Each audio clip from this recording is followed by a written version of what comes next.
was going to wait for Tess to Oh, you don't even. start the show, or It's all good. We can actually do that right here, so that's totally fine.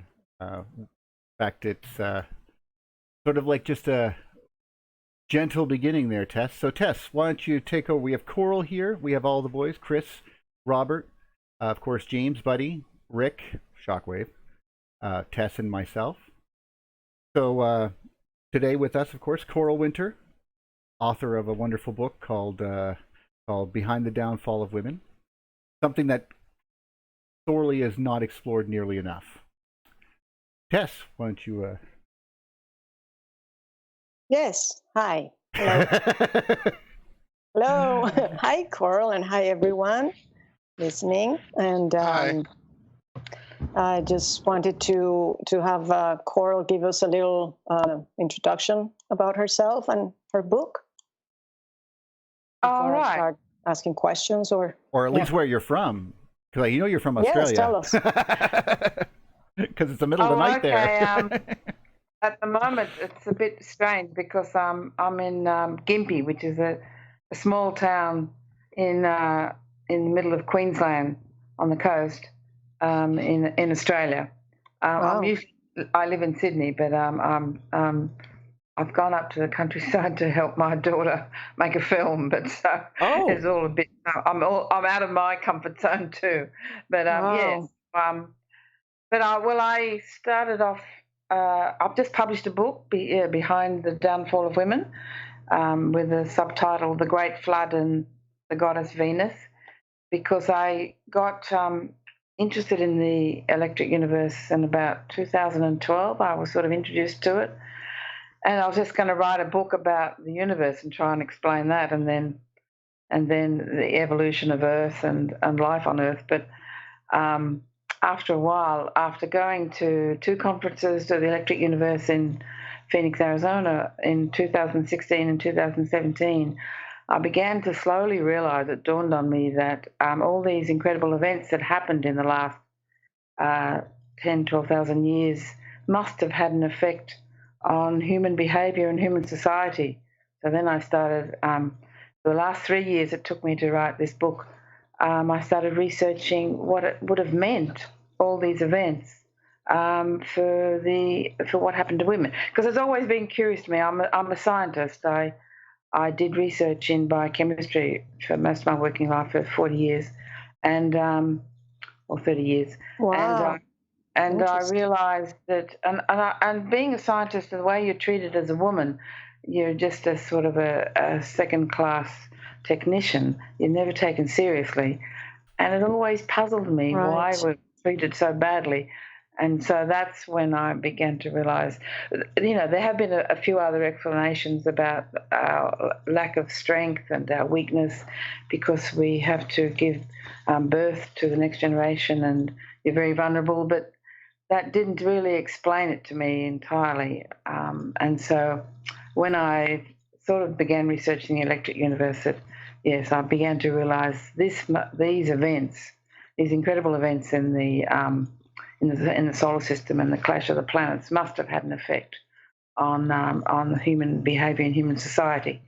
So that's when I started researching that but more thoroughly, I suppose, in the last 3 years. Yes. Excellent. I've actually heard that before about that doctor thing. Like I heard that doctors that are male get called doctor, and doctors that are female get referred to by their first name. Oh no. Well, no, That at is conferences, ridiculous. it's a natural human reaction in these conferences, and someone just pointed it out.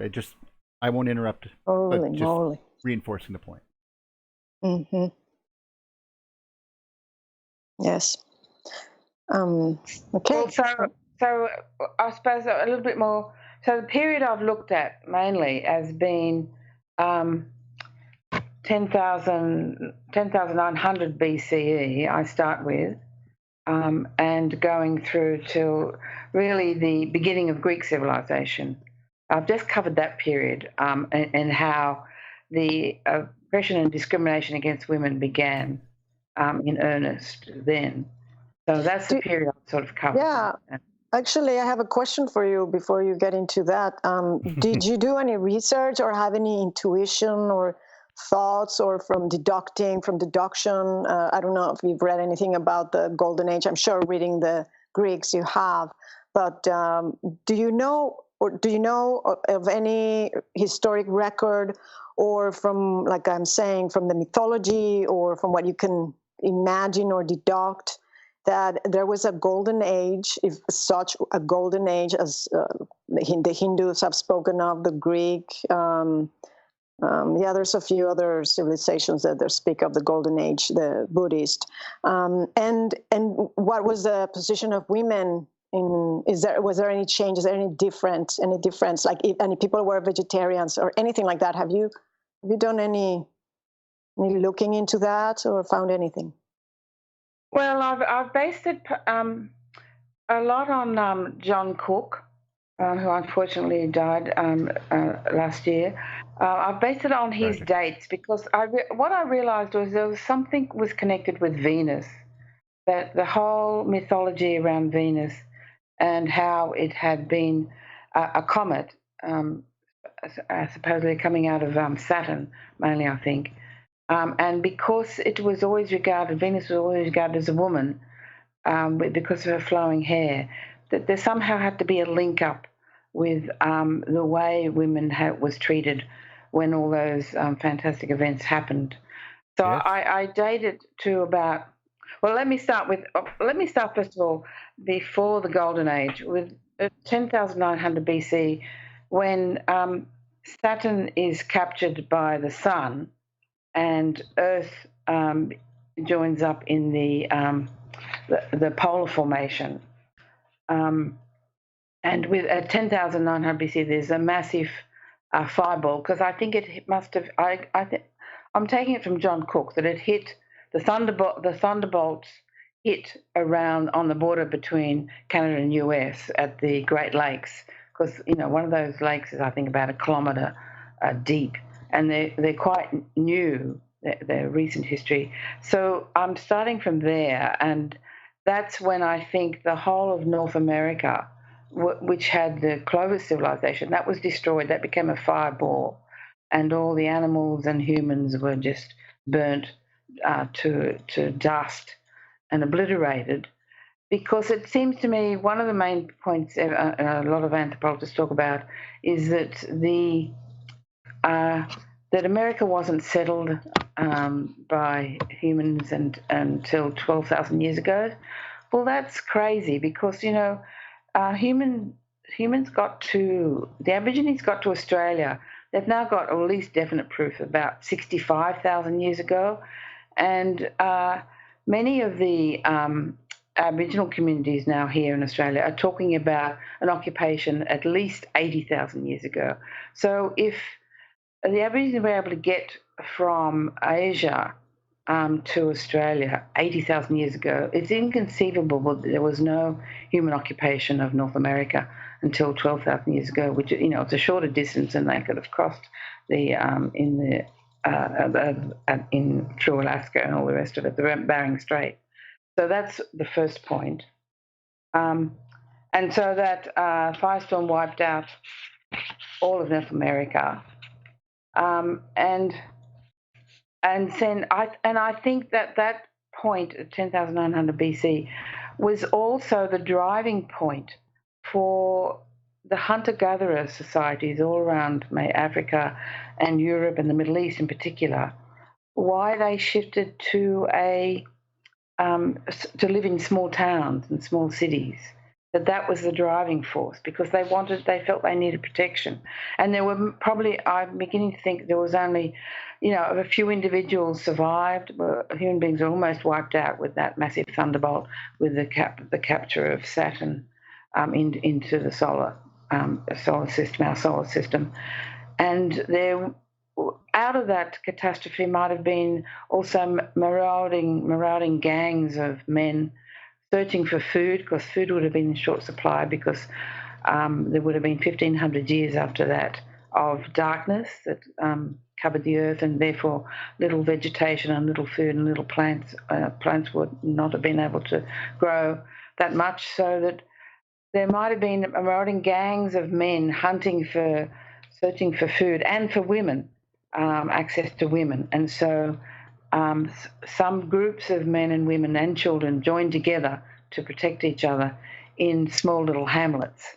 And I think that was the driving force from going from a hunter-gatherer society to townships for protection from any further unexpected catastrophes that might happen that fall from the sky. Wow, that paints an awful bleak picture. So that's no golden age.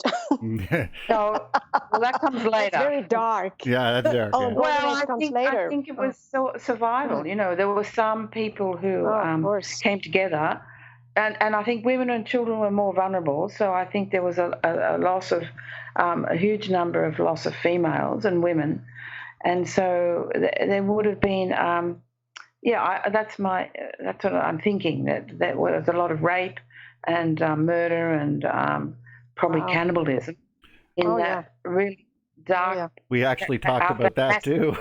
Oh yeah, there was, yeah, unfortunately. And plus, if you think about it, most of the society or most of whatever was going on before, whatever that was, whether it be an idyllic situation or an advanced situation, you would have lost access to all of that, either environmentally or no more doctors. I mean, science, technology, yes, definitely. And that would increase death. Childhood death is often the first thing to go. Yes, I think that was also a result of the massive gamma radiation and X-ray radiation that would have been occurring that time with the clash. And maybe the dust was probably a good thing then. Yeah.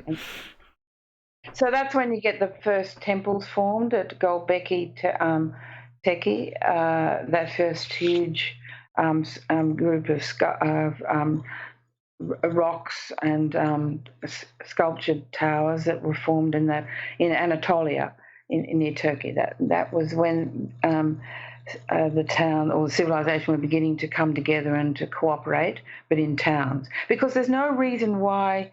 I've read certain books, and there's no reason why you would have given up a hunter-gatherer society, because it was very efficient and you didn't have to work very hard at all. But once you started forming towns, you've got disease, because you're close to animals, you've got a lot of vermin, you've got exchange of diseases and viruses, bacteria between animals and humans. You had to deal with sewage, you had to deal with waste. And you had to be near a lot of water, and you had to go out into the fields and begin to cultivate crops. It was hard work, and let's be fair, they could do it. They do it right up until today. It's not like it's not done, is what I mean. Living in small nomadic tribes is not too hard, is what I meant. Hunter-gatherer. Yeah, they lived a much better life, and there's proof that they even had a longer lifespan as a hunter-gatherer than when they formed those first towns, because of the difficulties and the problems that it created, having to deal with wastage and sewerage. And yes, so and there's an experiment. There's a very famous Aboriginal elder here who wrote a book about how the first Australian society was quite developed, and they mainly had a hunter-gatherer lifestyle. They just moved from place to place because it was the easiest, and they had investigated the way Papua New Guinea and Papuans grew their food with they used a lot of sweet potato, and they went up there to have a look at their lifestyle and staying in one place and not moving, and they decided it was too much hard work. That hunter-gatherer was an easier life than staying in one place and trying to grow crops. So I thought that was a really interesting experience. Well, you're just walking. You walk from a place to place carrying your stuff with you. You get to see different landscapes, and then you eat what just came, like that's growing, right? And then you don't have to make the land do it again. You don't have to do that. It doesn't. Yeah. You just go and eat everything and leave. Well, I'm saying, okay, the next thing that happened is during this. Well, then you got 1500 years of darkness, but then societies begin to come together and coalesce and cooperate. And I'm saying from that period, from say 9,000 BCE to up till about, or 4,000 BCE, I'll explain why I picked that date, that there still was no gender discrimination. There was still no evidence from all the burial sites that have been examined that there was a difference in the wealth that was buried for men or women. It was the same. There might have been a little bit of extra jewelry or scabbards put together with, say, the chief priest, but there's no real difference between men and women in general. So also as a result of the catastrophe, and probably when there may have only been a few thousand human beings left all around the world, that society began to develop and developed technically in order to survive. And that's when they began growing different crops like rye, barley, wheat, and also fruit crops. And they began to herd animals, in particular the goats, sheep, and pigs, especially around the Middle East, around the Euphrates and the Tigris. That's where civilization really began to form in larger groups, because it was so fertile in that valley, much more fertile than it was now. There was much more rainfall in that area. So there was also at this beginning, that next 6,000 year period, there was a massive technologically development of food. So you're talking about Sumeria, ancient Mesopotamia, and Sumeria. Sumeria, yes, Mesopotamia, Nippur, and all those cities. Yeah. Okay. And so because of that technical development, you began to get a surplus of food, and a surplus, and which allowed a group of people, and I think, including in this time, men and women, who became a caste of priests who were especially privileged, who didn't have to work in the fields, and but it would have included women who were probably maybe the more intelligent amongst them, or had special skills. Or the bloodlines, the royal bloodlines. Well, maybe. But I think it also meant that even if they had families that had become leaders and became, because of their family connections, and not really a dynasty at this stage, just family connections that had leadership abilities, that if you had a son or a daughter or a grandchild who did not fulfill the expectations of people, they were put aside, and they elected the person who was most capable of solving problems and leading a group of people and keeping it together, keeping the clan together. And so I think, but because of the ability to create a surplus of food, you allowed this group of what I call priests to evolve, and who just worked in storehouse to keep a note of the food that was stored there for the next season, or if there was a bad season, or for the winter, and because and writing developed out of a numbering system, and a writing down of which families had provided the extra food, and which people maybe were suffering and needed some help with being distribution of food in bad times. And so out of that developed cuneiform and hieroglyphics and writing. So you had this special caste of priests, which I think would have included a few women. There's not a lot of evidence for that, but there was no reason to discriminate against very, very intelligent women. Of course.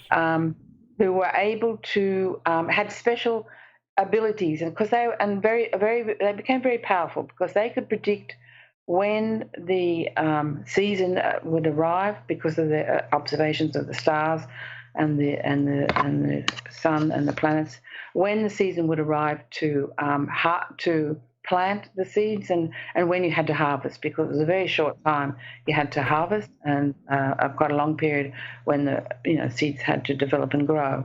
And so they were very powerful, because they could predict the times when that was necessary to occur. Coral, did you read for this part of the research Kramer for history, or History Begins at Summer? Did you get into his work? And it talks also about all the Mesopotamian tablets, clay tablets, and stories. What was his first name? Samuel Kramer? No, I don't know that work. Oh, okay. Where did you get this information from? About Mesopotamia? Do you remember? Oh, well, it was. Don't worry about it. Quite a few books. I'm sure you looked at so many people. Yeah. No one can hold that against you. The point is, okay. So things were better for women then. That's what you found. No, there was not equal. so bad. There was equality. Okay. Still at this point, during this, I've called it the Mesolithic period, because between 10,000 or 11,000 BC and 4,000 BC, that was still a period when women were regarded as equal and had a very high status with men at that time. Things hadn't. Even though there was enormous technical advances during this period, there was no gender inequality still. And then, if I move on to you developed writing, you developed agriculture, you developed herding, you developed medicine. The women knew all about plants and how they could mend broken arms, they could mend infections. There's evidence that they even carried out craniopathy, with putting holes in the cranium. Yeah. Trepanning, I think it's called. It's been going on for a long time, right? Yeah. So all these things developed at this time because they had faced almost elimination of human race, but they developed all sorts of skills. It was a real push in order to survive. Then the next thing that happened is that Saturn goes nova and expels Venus as a comet, and not so much seen as a planet, but as a comet. That happened, I think, I'm going on John Cook's theories or numbers, because they were the only ones I had access to. And that happened in about 4077 BCE, when Saturn went nova, and it went from a glow mode to an arc mode. And for the first time, you could see the sun and the stars. Before it was only the polar configuration under sort of a dull light coming from Saturn, as a brown dwarf.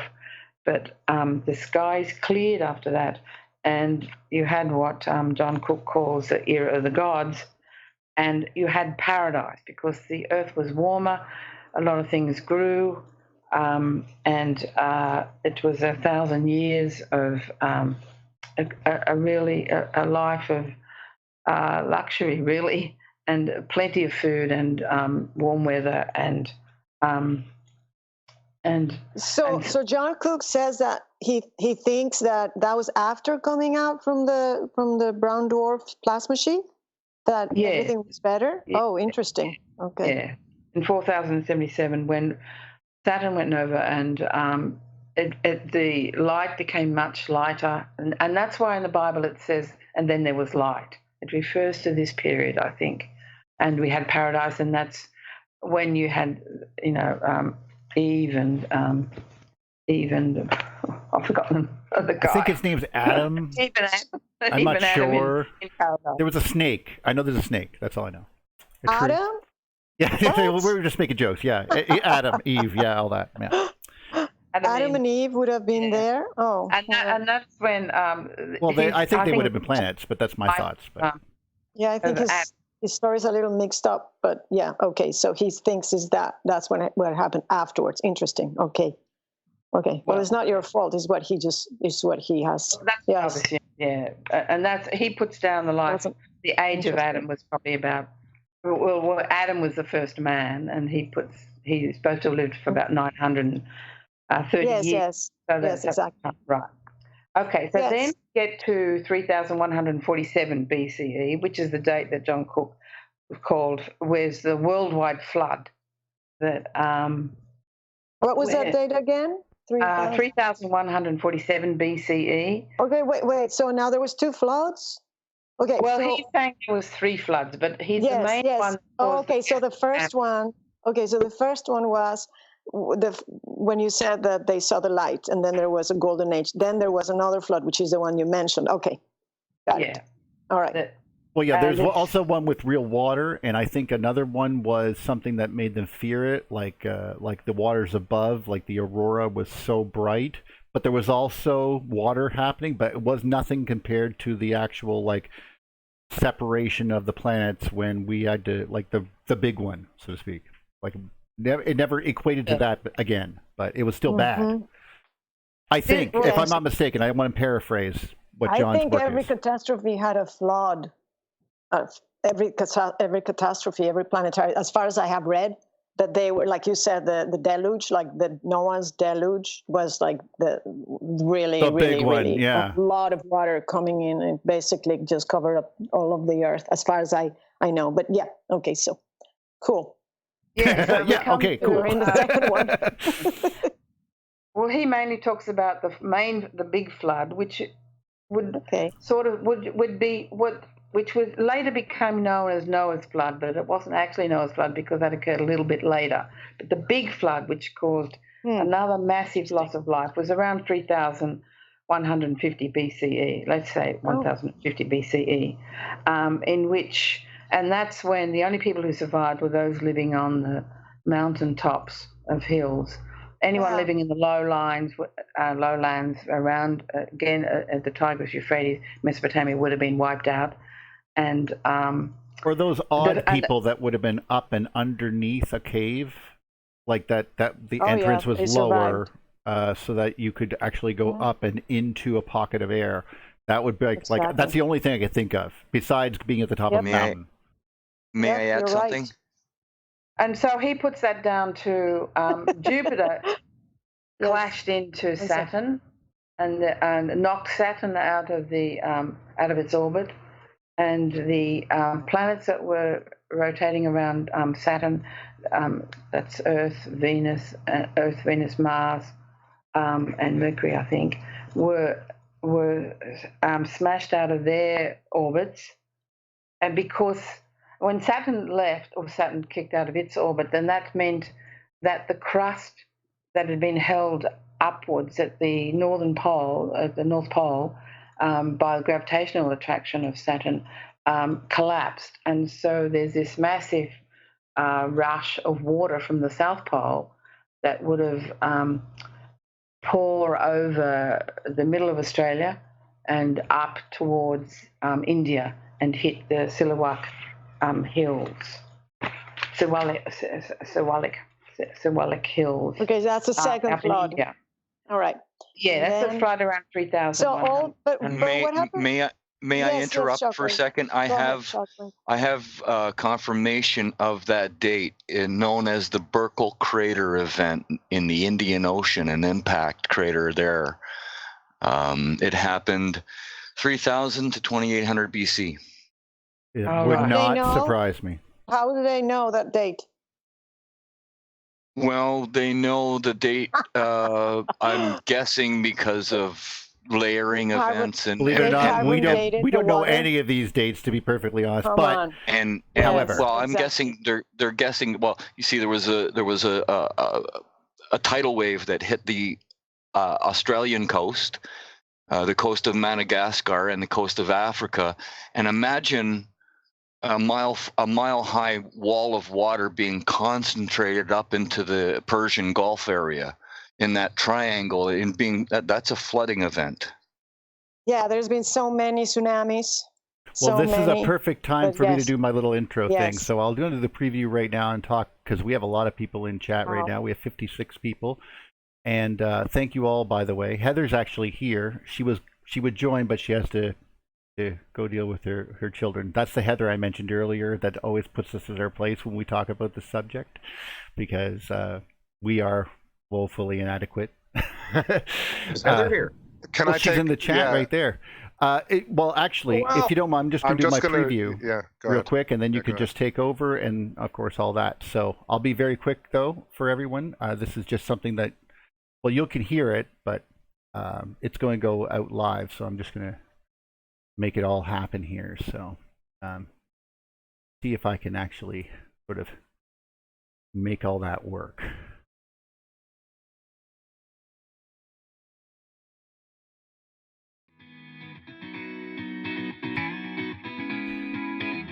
Welcome to the Electric View, December 1st, 2019. Today we have on Coral Wynter, author of the new book Behind the Downfall of Women, which discusses the tragedy of catastrophism and what did specifically to half of the members of our species. Tess Clark will be interviewing for obvious reasons. Please like and subscribe.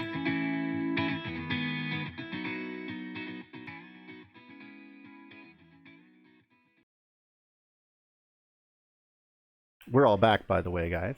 So that was I did that live. So you're all back, by the way. Please continue.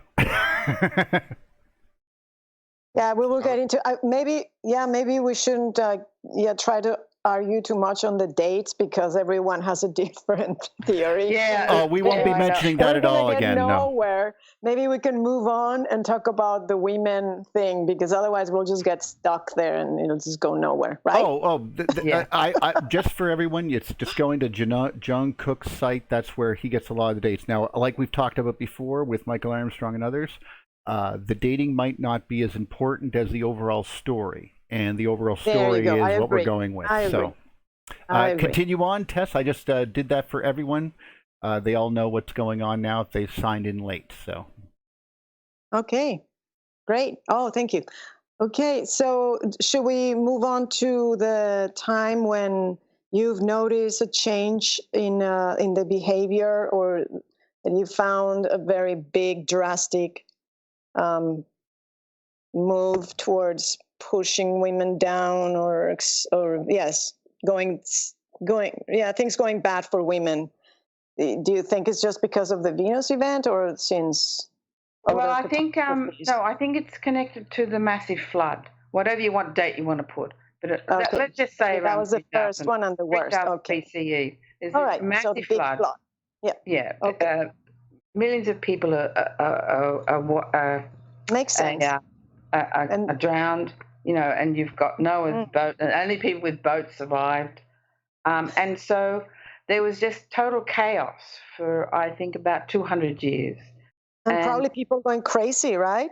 Like mentally crazy, insane, don't you think, from all the radiation and the electromagnetic the shock. I mean, the shock, the electromagnetic field, and the fear, total fear and terror. Yeah. Which would have made them.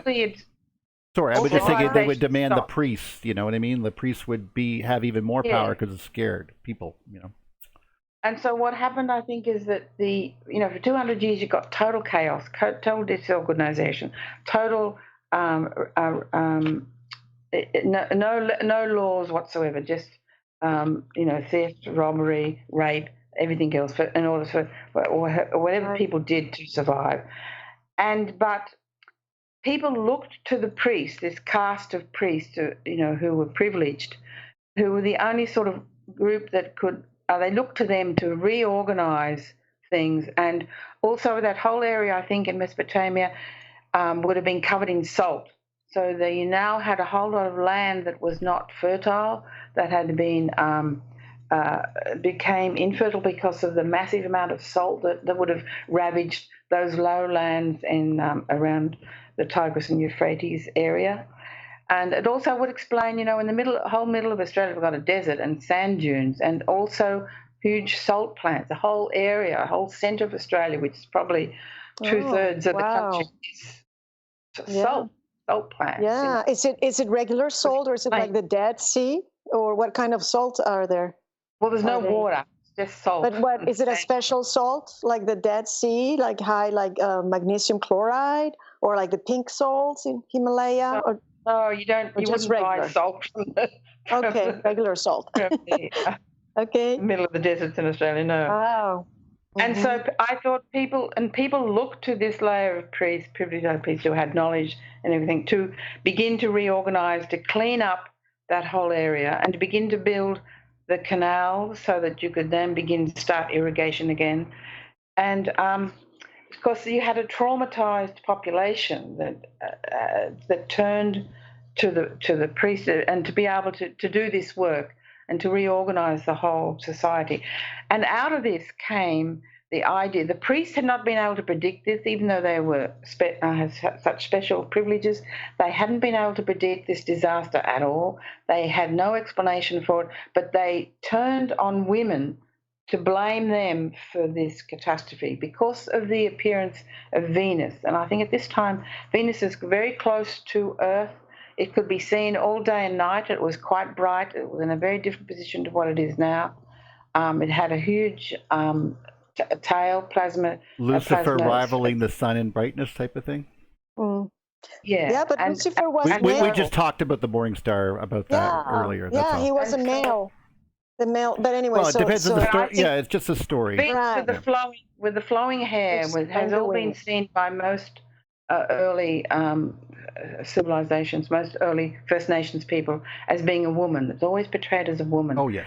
And so I think they began to turn on women at this point and blame all women for this disaster that had occurred. And that's the beginning of the discrimination against women, locking them up in their homes, keeping them out of society, away from sort of being seen in the streets. And men cutting their hair short. I just thought about that. The whole demonization of women, because as explained by I've forgotten his name quickly. The guy who wrote the books about Venus, Eve Cochrane. Oh, yes.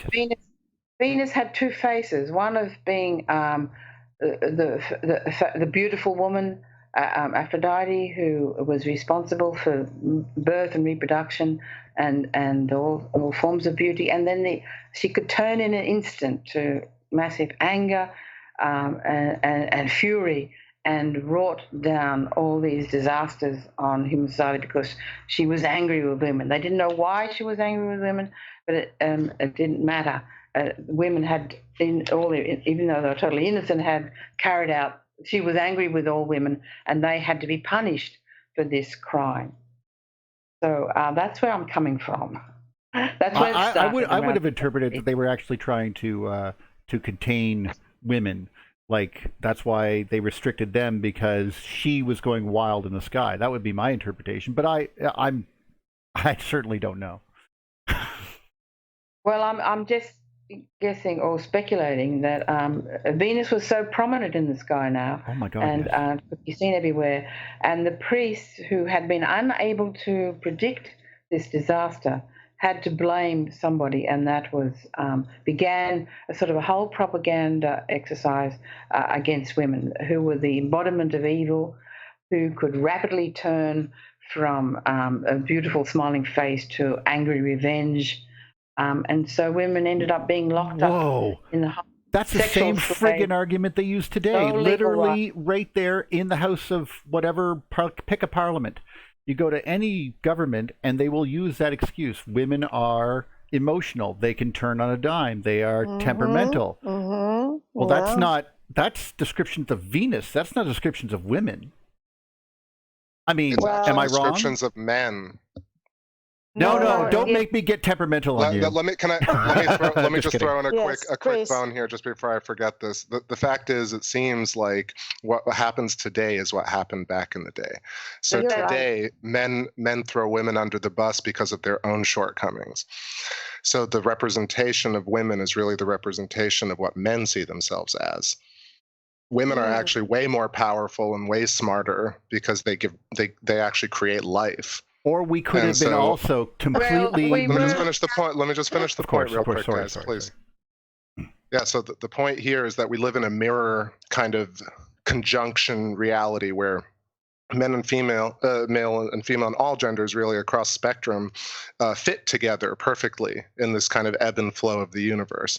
And so I feel that if you see it today, bullies basically tell the other person that they're bullying. It's this kind of straw man argument or straw woman argument. So I feel like the strong woman needed to be brought down from their pedestal, so to speak.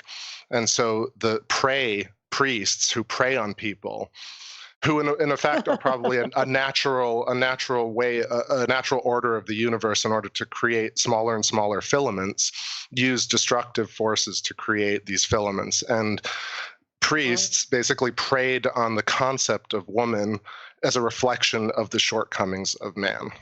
Just a thought. Interesting. Actually, that's really good. It's you've got to look at how did women fall from a position of equality, of being considered with a very high status, because they all knew that it was only the female form that reproduced the next generation, which is magic, really, when you get down to it. And so we were regarded as a very, a very favorable light, equal to men. We had an equal status. Our position was considered just as clever and as intelligent and smart as men. But at that point, at around 3000 BC, when all this happened, that's when the beginning of the oppression of women and the beginning of the demonization of women began. It wasn't until that point that this all happened. My thoughts immediately come to the idea that perhaps that there's even more to this when you realize that, of course, men have egos and we're actually like little boys in many cases. So if we look at it just generally there, one thing that this would be is if something is so powerful, a female thing which is so powerful, is just totally makes them completely impotent. I mean, in the sense that they can do nothing to stop this. You cannot save your children. You cannot save your city. You cannot save your livestock. You cannot save anything. This woman is going to kill you. You are not as powerful as her. And that could really have a lot to do with the way that we reacted, because that sort of, basically you really showed us, and we're bitter and scared. I mean, I can imagine it. I don't know if it's true. No, I don't. I think it's more that men, who were the priests, had to look for a way out of how they could save themselves. Well, yeah, they're going to get thrown on a fire. You're absolutely right. And so they turned against women, and also the population accepted it, because there you've got Venus with her flaming hair in the sky. The people agreed with it. They were so traumatized and so, she could literally turn you to stone. I mean, she could turn you to stone. This all came out of religious elite who wanted to keep their power and save their power and their position.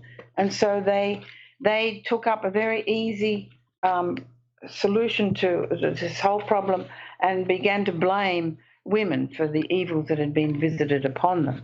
And so that's, I think, then what's happened is that you've got a priest, and out of that class of priests, they began to elect a king in order to organize war between the different city-states in Mesopotamia.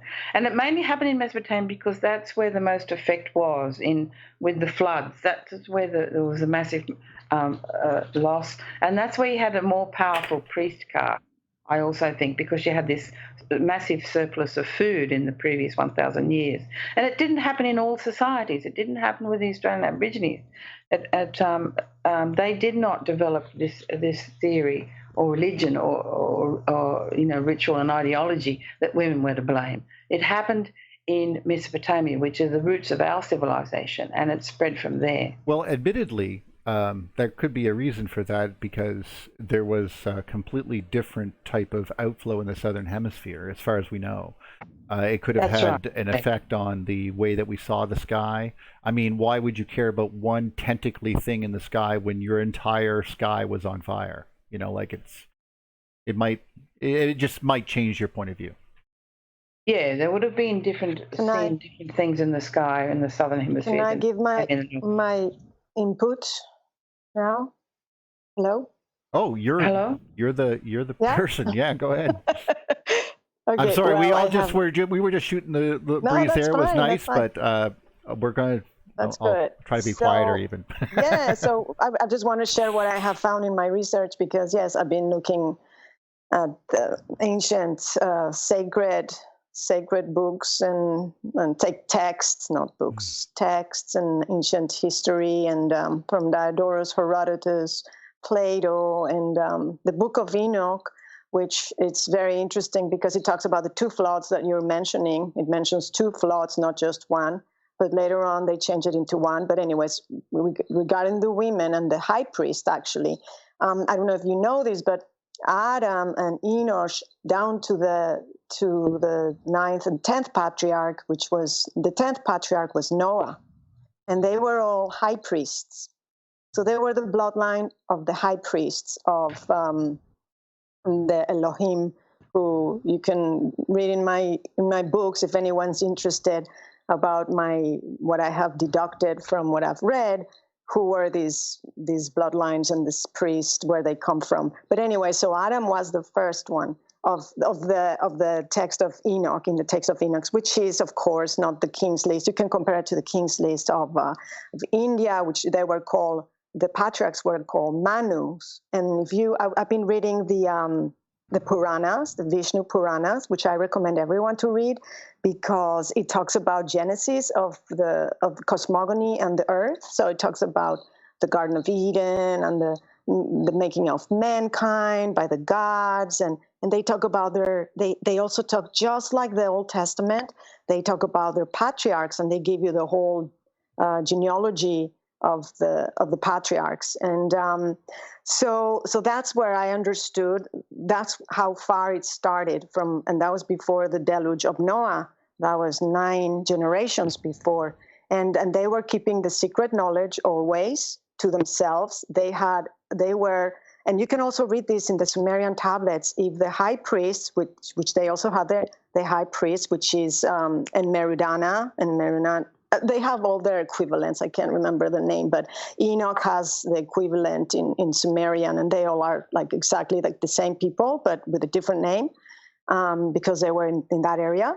And you will see that they had to keep the knowledge sacred, or they would get killed. They would definitely, it would say that you're not allowed to give this knowledge to anyone, and that was the astronomical knowledge about the comets and of Venus or the planets causing death and destruction on Earth, because that was the way that they kept control and the people obedient, and they could control the people. And if you read Plato, The Republic, I recommend everyone, because I'd never heard it. You can listen to it in an audiobook. It also tells you about. I've played with Plato a lot. Mm-hmm, it tells you about. He talks about what's the best way to make people. Well, to have the best government, so people are obeying you the best, and how they are supposed to give information to the different castes of people, or the different levels of people, like from the peasants to the artisans, the warriors, and of course then there's the high priests, the royals, who are the high priests, and kings. They became the kings. He would say, oh, you can't tell the warriors, or the not the warriors, but the army, the people that are the soldiers, you can't tell them the same information as you're going to give to the peasants, and because they have to believe what you tell them, so they go and do the work that you tell them, which is go and kill whenever you're ready to. Literally, you're defining different classes. Peasants, yes, and you have to give the peasants only as little information as you can, so they will do exactly what you tell them to do, and keep them basically enslaved. And they're going to do anything because they're so afraid. They don't want to die. And the priest is the one who's going to tell them how you do the sacrifices to keep them alive. And of course, the women, yes, they were also, yes, like you said, totally messed up, and yes, they were treated terribly, really badly. But what I found is what you're saying also, it's it just depicts perfectly the way that the women were treated during the Inquisition, with the witch burning, and what would happen is that was not Venus. People couldn't see Venus, but it was the pestilence and the plagues that were killing people since the 1200s and the 1300s that caused the mini ice age, which was total cooling. It's like horrendous. It was all the time foggy, cold, cloudy. It must have been really horrible for people. Everything rotted, all the plants, the food was just nothing. They could grow nothing. There was cannibalism at that time again. And then after that, it developed into the Inquisition. But in Germany, they were blaming the Jews for poisoning people on the wells. And in Rome, they were blaming the Christians. in England, they were blaming the witches, which were the pagan people who were not religious and Christian, and they were saying they were poisoning people. And then what was it, that fungus? I can't remember the name, on barley that got everyone mentally insane, going crazy. They were hallucinating from this fungus in the bread that they were eating. Everyone was turning against their neighbor, and mostly women, and sometimes men, but even little children would turn against their moms. And I mean, it was horrible. And they would say, yes, you're poisoning the people and it's your fault. And let's burn you to the stake. And that was happening just in the 1300s and 1400s, when a comet was coming by and causing catastrophes. Just like, it wasn't even like the end of the world as we think that the end of the world would have been like. It was kind of minor, and that minor was bad enough to just cause this paranoia and mental insanity on people, just to turn on everyone. Oh, the sky is falling. The sky is falling. Yes, they would. And just and blame everyone. Yes, and religious groups would turn into just they had no logic. They had no way. Like today, we have this thing in our heads. We would just sort of like let that ride because we go, well, someone with intelligence is going to tell me on the TV what just happened. So I'm just not going to worry about this. They're going to solve this. Doesn't matter. We're going to take care of it. But back then, you had no idea why any of this was happening. You didn't even understand germs. So they would blame. Well, I think they did. I think the keepers of the knowledge did. They knew a lot of things, and there was really never dark ages for information. They were just keeping it to themselves. And they also didn't know what they had, though. They're acknowledging that the people in the Middle Ages knew so much more about comets that they're going back now. People researching comets, they're going back and reading the texts from the 1600s, 1400s, 1300s, 1200s to learn about comets that they didn't know exist. They were learning from them, and now they're acknowledging, like, oh, I think these people really knew a lot more, much more than we thought. And we're going and looking at their texts and reading, and we're finding all these orbits of comets that are coming back that we didn't even know. So they did have the knowledge, but they didn't tell the people, because if they told the people, then they wouldn't have control of the people.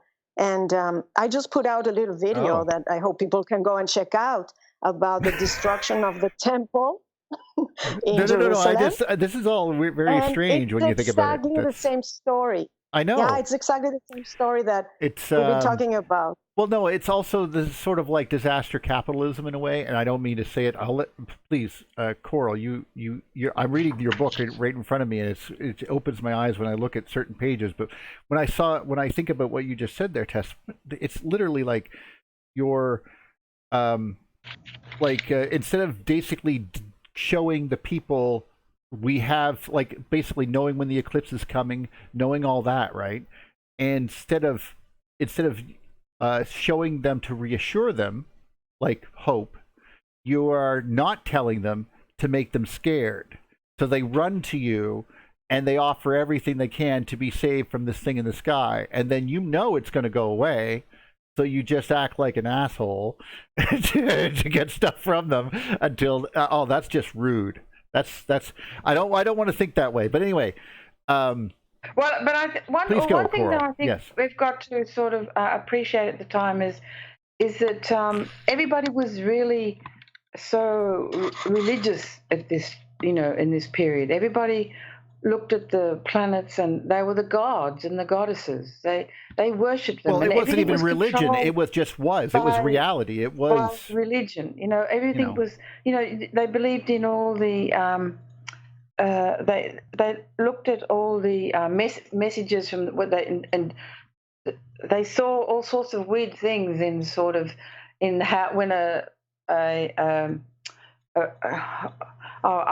I've just lost my point at the moment. But I mean, there was they were so controlled by events and that was happening around them, and they made all sorts of interpretations. You had the priests interpreting and omens and portents and predictions and divinations. Yeah, all sorts of weird predictions. If the hair on your chest went upwards instead of downwards, and that meant you were going to die.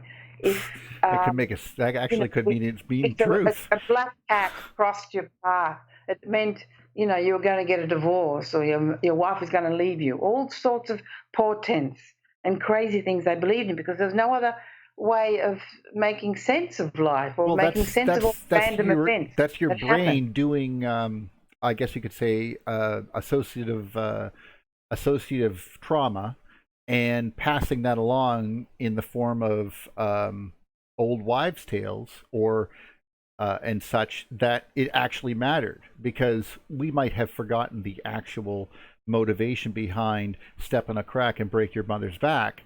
But that's right. And the number 13. Or yes, 13. There's often not many people will take a flight on the 13th of the month. All these sorts of things. However, I did think that was a Templar thing, actually, but still, doesn't matter. Well, I understand the point. Okay, so everything was controlled by the priests and the people who could predict, their whole lives. You know how the king would also hide when he thought there was the priest told him there'd be a clash in the sky between all the planets that wouldn't be right. He would go into hiding, and they would put a substitute king in his place, who was probably later killed.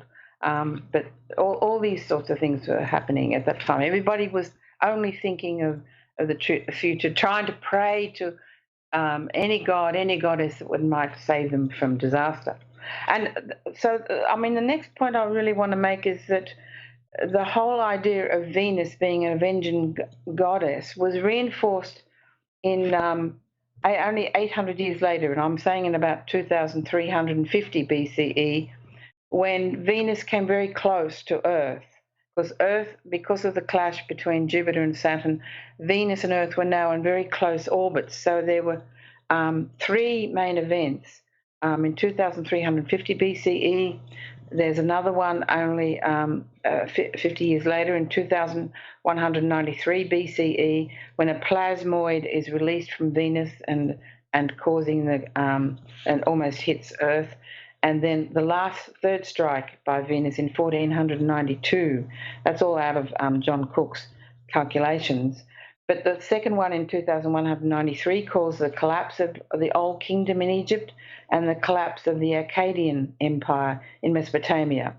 And of course, anthropologists don't recognize any of this information, what's happening in the sky, so they can't find a reason for the collapse of these societies and put it down to environmental events, but it wasn't environmental. It was what was going on, and so people lost confidence in their kings to save them from these disasters.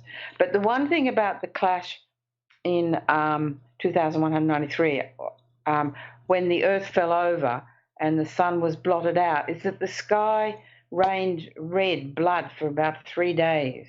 And so this also reinforced the whole anger and blame and against women, and because the sky going red was seen as a representation of menstrual blood. And if you look at a lot of the religions, the Jewish religion, many of the Indian religions, they always put women, lock them up in particular when they're menstruating. There's even a sect in England at the moment, a Jewish sect in England at the moment, where the priest has to come and examine a woman's underpants to see whether the blood has stopped flowing before she's allowed to have, before the husband is allowed to have sex with her again. So this whole the three sickening massive that's terrible. Do you think that might have something to do with the image of breaking the umbilical or something, or because plasma breaking a cord, or I think it's more connected with this red blood, which could have been caused by a plasma in the air, the oxygen or nitrogen and the plasma. Oh, I know why. I know. The water turning red. How about breaking up of the polar configuration? That was Jupiter. And any comets causing the water to turn red? Maybe. I'm just thinking about that. John Cook puts it down to when Venus clashed with our plasma sphere, the ionosphere, and there's a massive exchange of ionic protons. Yeah. Electricity. Yes, it's electricity. Yes. But the red, the water turning bloody red, it's very common. It's not only in one time. I've seen it. I've seen it described over and over with the catastrophe. So maybe that could be why the women and blood were, shone and made into evil and scary. During Zoroastrianism, I don't know if you've read any of the books. Right, Zoroastrian, that's right. Oh my goodness. Room. Yeah, and it's horrible. There's another religion. I've forgotten the exact name of it. Another sect. Well, in India, they also treated women. They had to leave their houses. They built these little shacks out of wood, sticks. They were not even insulated or anything. And they would send them by themselves. That's right. They had their period to Why you had your period? Because you were dirty. The frigid, cold. Yeah. Cruel. So much cruelty. And they're still doing it. They are still doing it. So this whole idea of women being Tibet, yes. The embodiment of evil, that has carried on to today. And so, it also happened, so it was reinforced, and then there's a massive clash in a later period between 806 and 750 BCE with Mars, when Greek civilization is sort of beginning to rise. But, I think Duano Cardona explains that 95% of the population amongst the Greek islands there was destroyed. People died. And every 15 years, because of the closeness of Mars in this case, he puts it down to, there were all sorts of earthquakes and catastrophes. And so because many of the Greek fighters had been the militia in Assyria, they came back with those same ideas that had been developed to such a massive extent in Mesopotamia. And if you look at Greek society, I was horrified. I've read this book. Democracy. People stole the Greeks for their democratic way of life, and for the first time, the population was actually allowed to vote and decide on issues. But that did not happen to women. Women were locked up in their homes. They were unimportant. They weren't even allowed to go outside and do the shopping for the food. The men did that with their slaves. Well, no. The women were just there to reproduce. I'll just finish on the point that and homosexuality became the culture of a romantic life. It was a older man with a young man. That was the embodiment of romance and love. That was also in Athens. Women had no right. They could not vote. They weren't even though they were regarded as citizens. They did not have any vote in these democratic meetings that took place once a year. It only lasted for a few hundred, or I think, I'm not sure now, maybe less than 100 years, this period. And from which people extol the great Greek civilization, but that was hell for women. Oh yes. And this carried on for Roman times, and then the church took it up. But of course, they kept the same ideology about women being evil and useless and ignorant and stupid and only good for reproduction. But they got rid of the homosexual aspects of it. That couldn't be tolerated. Well, allegedly, because they were doing. I mean, come on, you just got to see what they were doing behind the popes. Oh my goodness! You just have to read. Yes, go ahead, please. Yeah, I just want to make one note. It's still happening today, and men can't vote. Like no votes count. Yes. So they basically publicly didn't allow women to vote, but they basically tricked men into thinking they were voting. It's the same shit. There's always a leader. Yeah. Good point. However, I did think that although you're totally right with regards to almost all of the Aegean at that time in sort of the birth of questioning. I heard, and I could be totally wrong here, that Sparta, like King Leonidas's wife, whose name escapes me, and I apologize for sounding so friggin' misogynistic just saying that. Apparently, she was very powerful, and turned to her for regards to that, and women were considered different in Sparta, though, but only Sparta. I don't know what that means, or if that's even true completely. I could be thinking of some sort of popular reinterpretation. But I heard that anyway. Coral knows about that. The women, I think, the women who were the queens and the daughters of the kings had a slightly different life. They could obviously, yes, of course. Exactly. Good point. Very different. They were much better off. But there was only, that was only an outlet for very few women. Of course. The majority of women, were just slaves, and with no rights, no legal rights, and just locked up, and attacked. They were still property until and married off for God knows how long. Yeah. And their children, they had no rights to their children or no ownership of their children. Oh, my goodness. But the point is also, in Egypt, it was slightly different because women did have legal rights there, and they could take their husbands and men to law courts and sue them over wrongful injustices that occurred.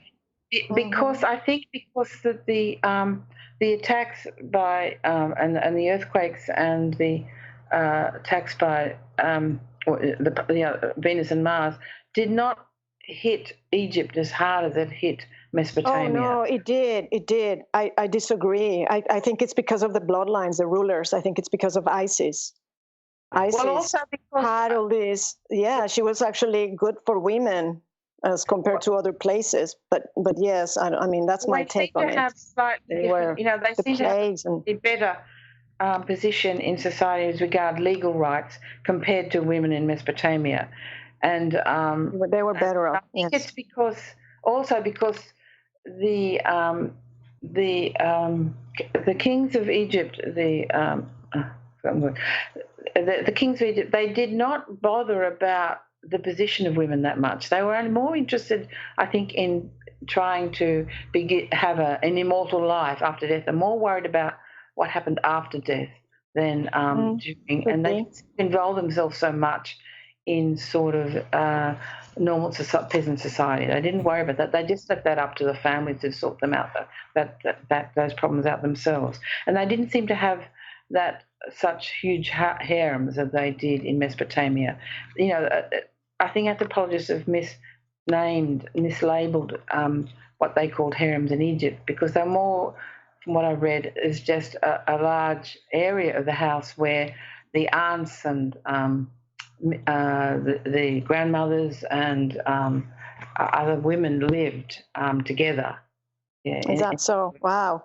Yeah, I have my opinion on my outlook on the harems, and that the patriarchal Y chromosome civilization that we have been under since Adam, the bloodline of Adam, and which is the whole world, that basically, like you said, the ones that are in big cities, not the little tribes that are lost in the middle of somewhere which they have no clue what's going on.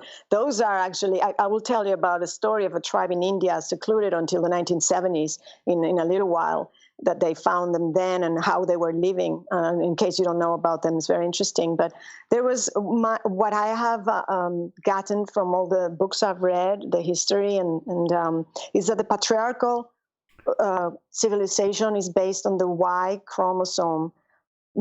Mostly, there are some mtDNA, which is passed down only through the mother to daughter, and the Y chromosome only passes down from the father to son, father to son, father to son.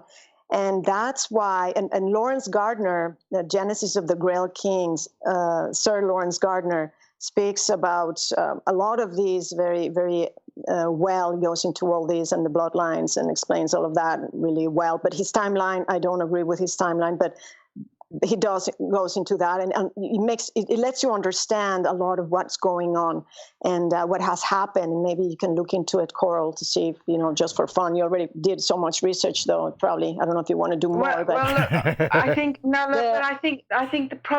that's become means that if you blame it on the Y chromosome, that means biology. Our biology is destiny. No. Is that they wanted? That was the way the kingship has worked.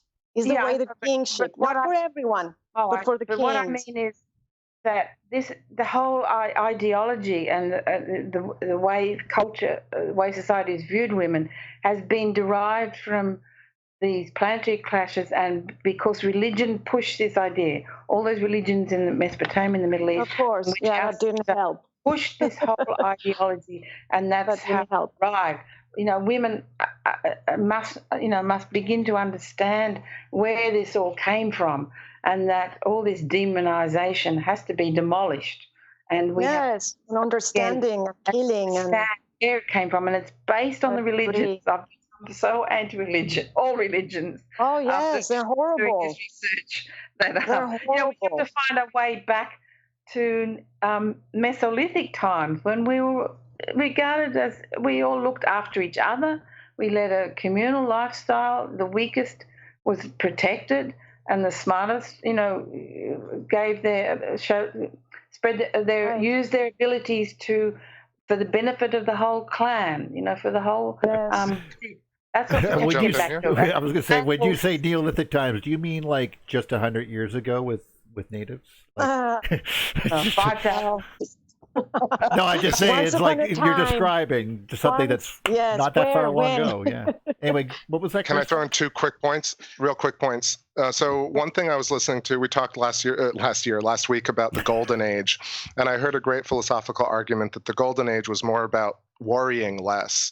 There was not less destruction or less cannibalism, not pro-cannibalism, but I'm just saying there was not less death or destruction. There just was a different perspective on the fact that it was necessary and that it was part of life, versus now everyone's so terrified of destruction and violence.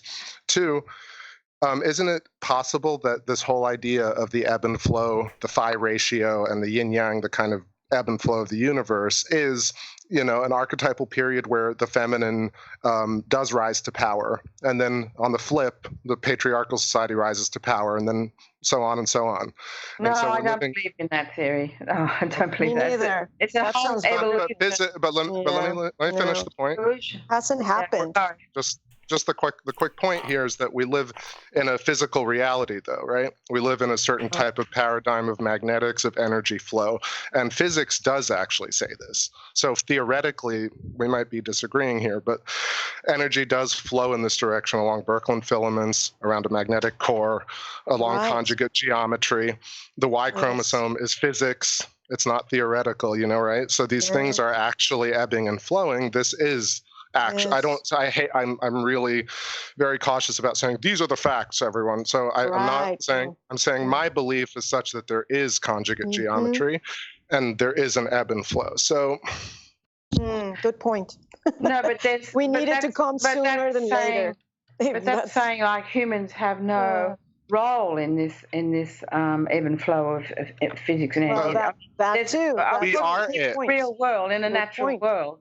And Birkeland currents and the movement of the stars and the planets and everything else, that has consequences. But because we're intelligent beings, we should be able to work out what to do in that situation and how to solve it. Control ourselves.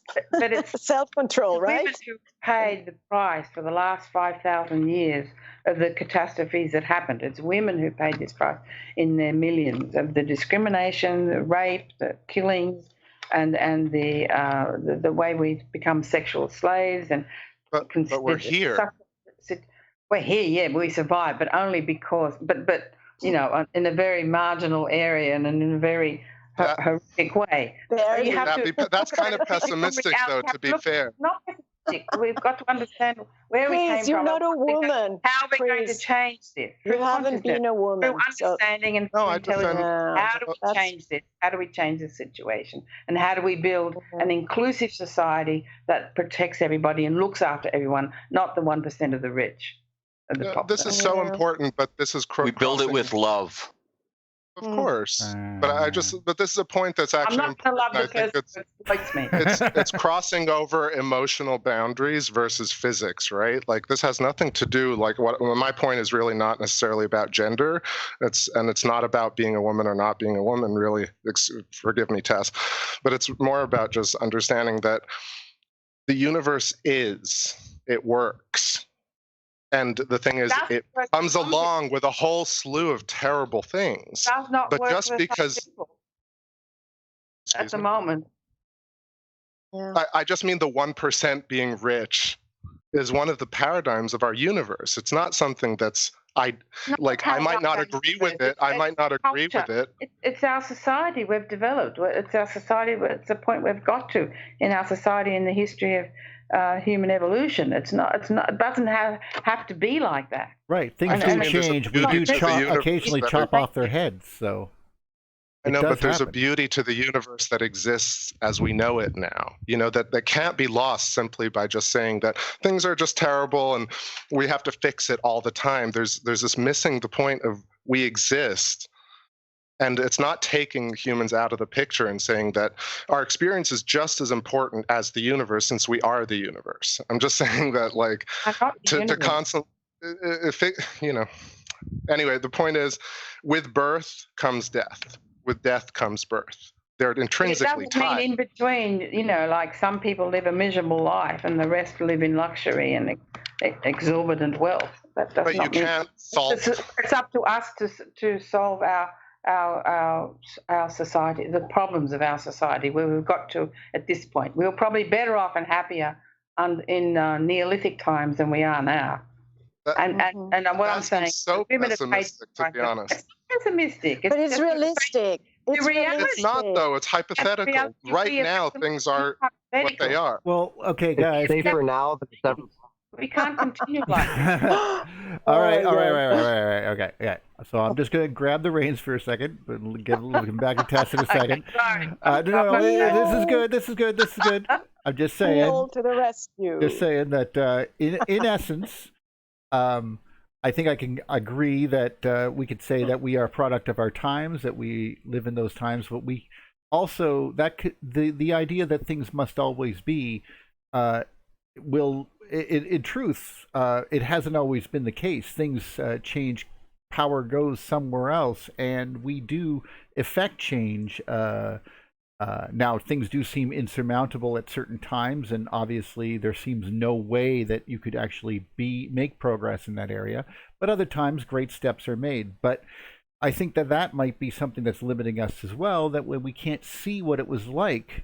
I mean, when we think Neolithic, you might think hunter-gatherer, but there was long periods of peace there where amazing things could have happened, that clearly they have built some amazingly large structures and we don't understand why or how. So not knowing how their world was is an issue. But also we have to recognize that there are sufferings going on right now that don't need to be, because we are sort of caught in this little delusion, or this idea that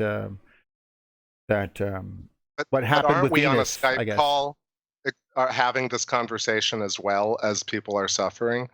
I can't, it's so hard to remove the physical reality that we live in from these larger metaphysical, esoteric conversations about what is right. Doesn't suffering exist in relation to non-suffering? How can you, this idea of, will suffering end? Or can everybody be happy? Of course not. It's like oversalting a stew. You're going to salt it a little bit, but if you oversalt it, it's disgusting. It's like, we talked about these extremities. It's probably likely to gradient fall off of plasma sheaths.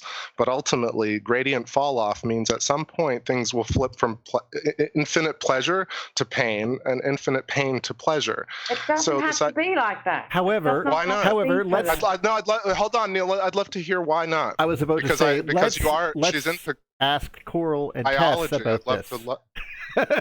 I'm not.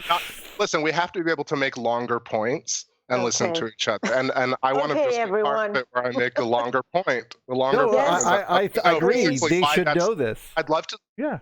I can understand Chris' point of view from the yin yang and the duality. Definitely. I understand that perfectly. And this is a world, yes, of duality. Indeed. I mean, look at it. Look at it. You just have to go take a look and look at the TV, or just look around your neighborhood and see, or just look at your body, how it suffers just because, we're here. Why does it suffer? I think what happens is that when you're a woman, and you're not a woman, because I mean you have a voice of a man, and I think you're a man. You are, and Coral's coming from this, and we're very, I don't know if it's the hormones, I don't know, the intuition, I don't know what it is, but we feel for everyone. I feel for all I am very empathic, by the way, and super empathic, which is terrible because I suffer for like the little mouse dies and I'm like sad, and or it's but I'm also just if like people that. are happy. I feel for everybody. People are happy. And mice. Yeah. But men can be like that too, girls. Men can be like that too. I am like that. Yeah, that's pretty sexist, to be fair. Like, I mean, I'm not. No, that's good. I'm saying I don't know why. Like okay, well, what I'm trying to say is that Coral is coming from a point, which me too. It's so terrible. Like when you look at history. And not only history, is like what she experienced, and also what I experienced growing up, the way I've been treated by men. It's very tough, and you just want it to change. So it's because I've lived it and she lived it.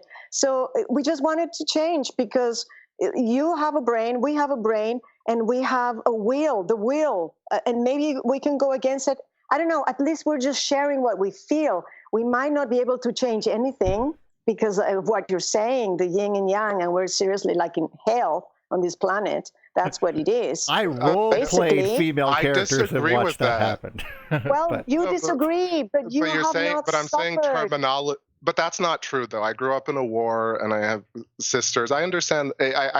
From my perspective, as well as I can understand, I try and empathize with what you're saying. I'm really not talking about that. I'm actually just equalizing the situation as a non-gender issue.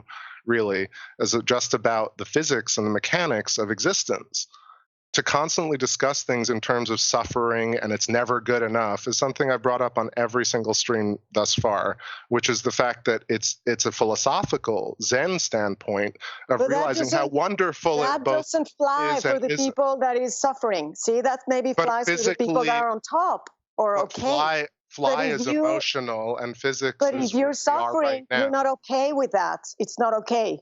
But we both somebody suffer. To say, you have to suffer because someone has to suffer. No, that's not actually what I'm saying. I'm just saying you're saying the word suffering. So, you choose to view or life. Exploitation or rape or just you as no, not at all. I'm not. Please, these are really things that I feel very sensitive about. I'm really not trying to diminish the value of the suffering of women. I agree 100%. So that being said, I'm just talking about the physics of manifestation, which is we're on a Skype call with high-level technology. We all have food and water right now. And it's very important for me to just be one of those people who says, no, the moment right now is actually quite extraordinary that we exist. It's not suffering right now. Yes, there are people suffering, but to constantly be the people who are not suffering to also say, oh, my life's also suffering, doesn't actually help people lead. In fact, just from a financial standpoint, the market going up and down affects people emotionally. If people didn't think about it like that, if they really knew that things were going to go up 3 steps and go down 2 steps, people would be regulated. A golden age is perception. It's not the reduction of destruction.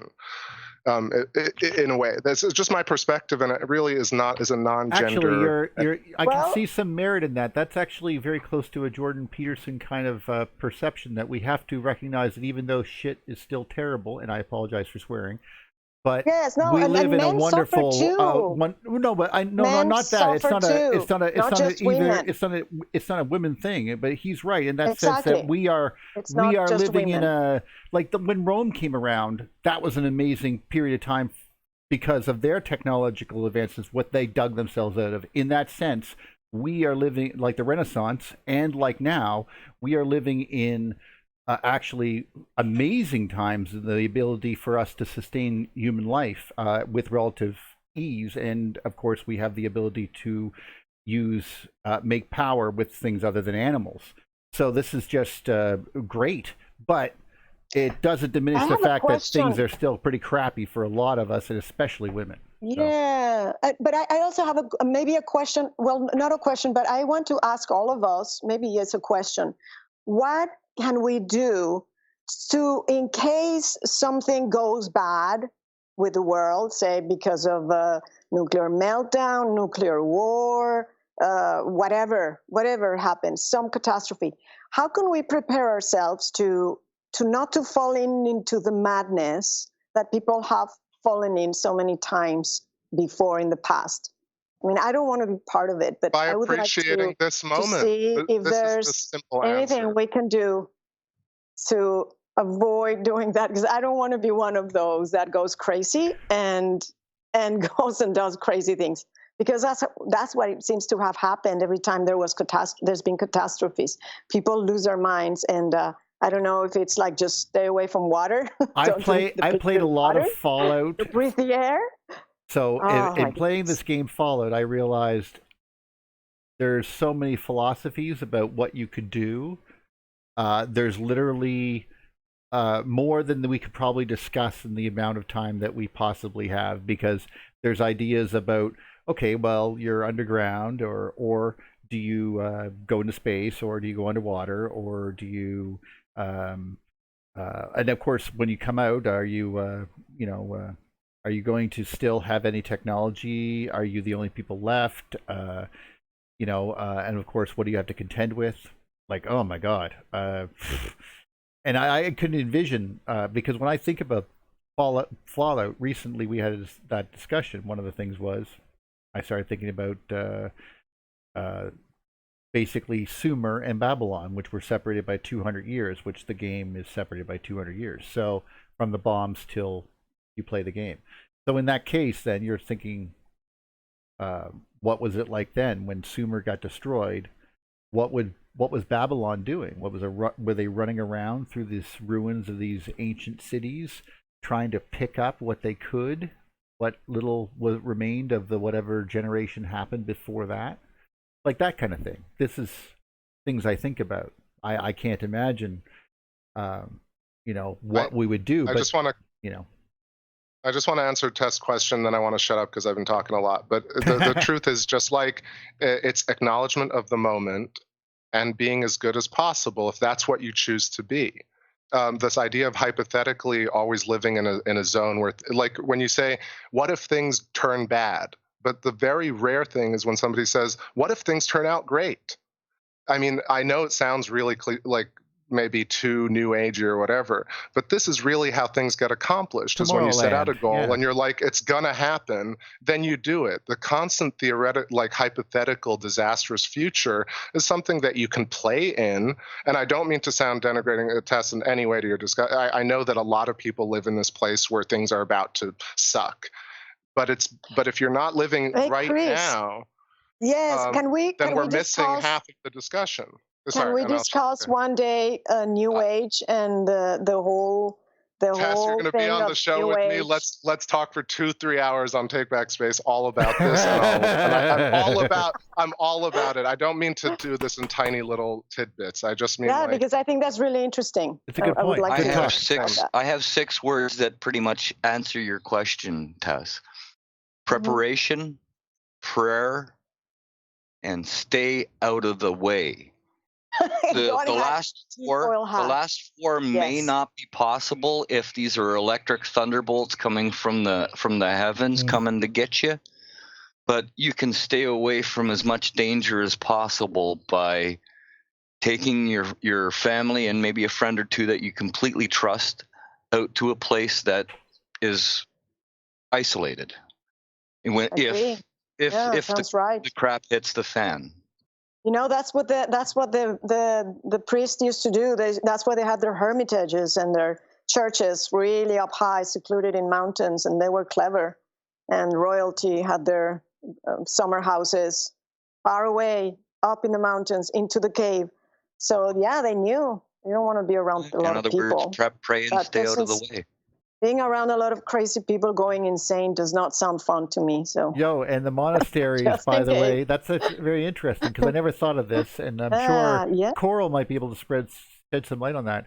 The idea that monasteries actually had monastic rule, and they were very regimented, and they were also havens of knowledge, which of course was a weird type of knowledge because they didn't understand what they were half of the time they were holding. I mean, it was sort of like a Reader's Digest kind of anthology, kind of everything old, encapsulated into another little compendium for, you know, travelers or whatever they needed it for. You know, I don't know what these guys used it for, but if I think about that, they were very regimented. They had actually rules for when to plant, how to do it, everything.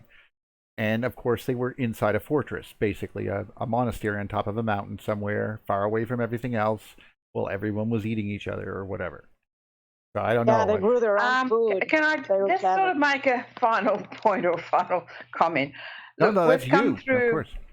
We've come through 200,000 years of human evolution, or 200 to 300,000 years of human evolution. That's about 20,000 generations. And we've got to this point. And I agree with, I think it's Richard who says, you know, we have an amazing technology, amazing knowledge and amazing information. We've got to this point in society. And I just think, you know, the last 5,000 years have been a bit of an aberration, but we still have developed and evolved a lot of amazing and important things. So,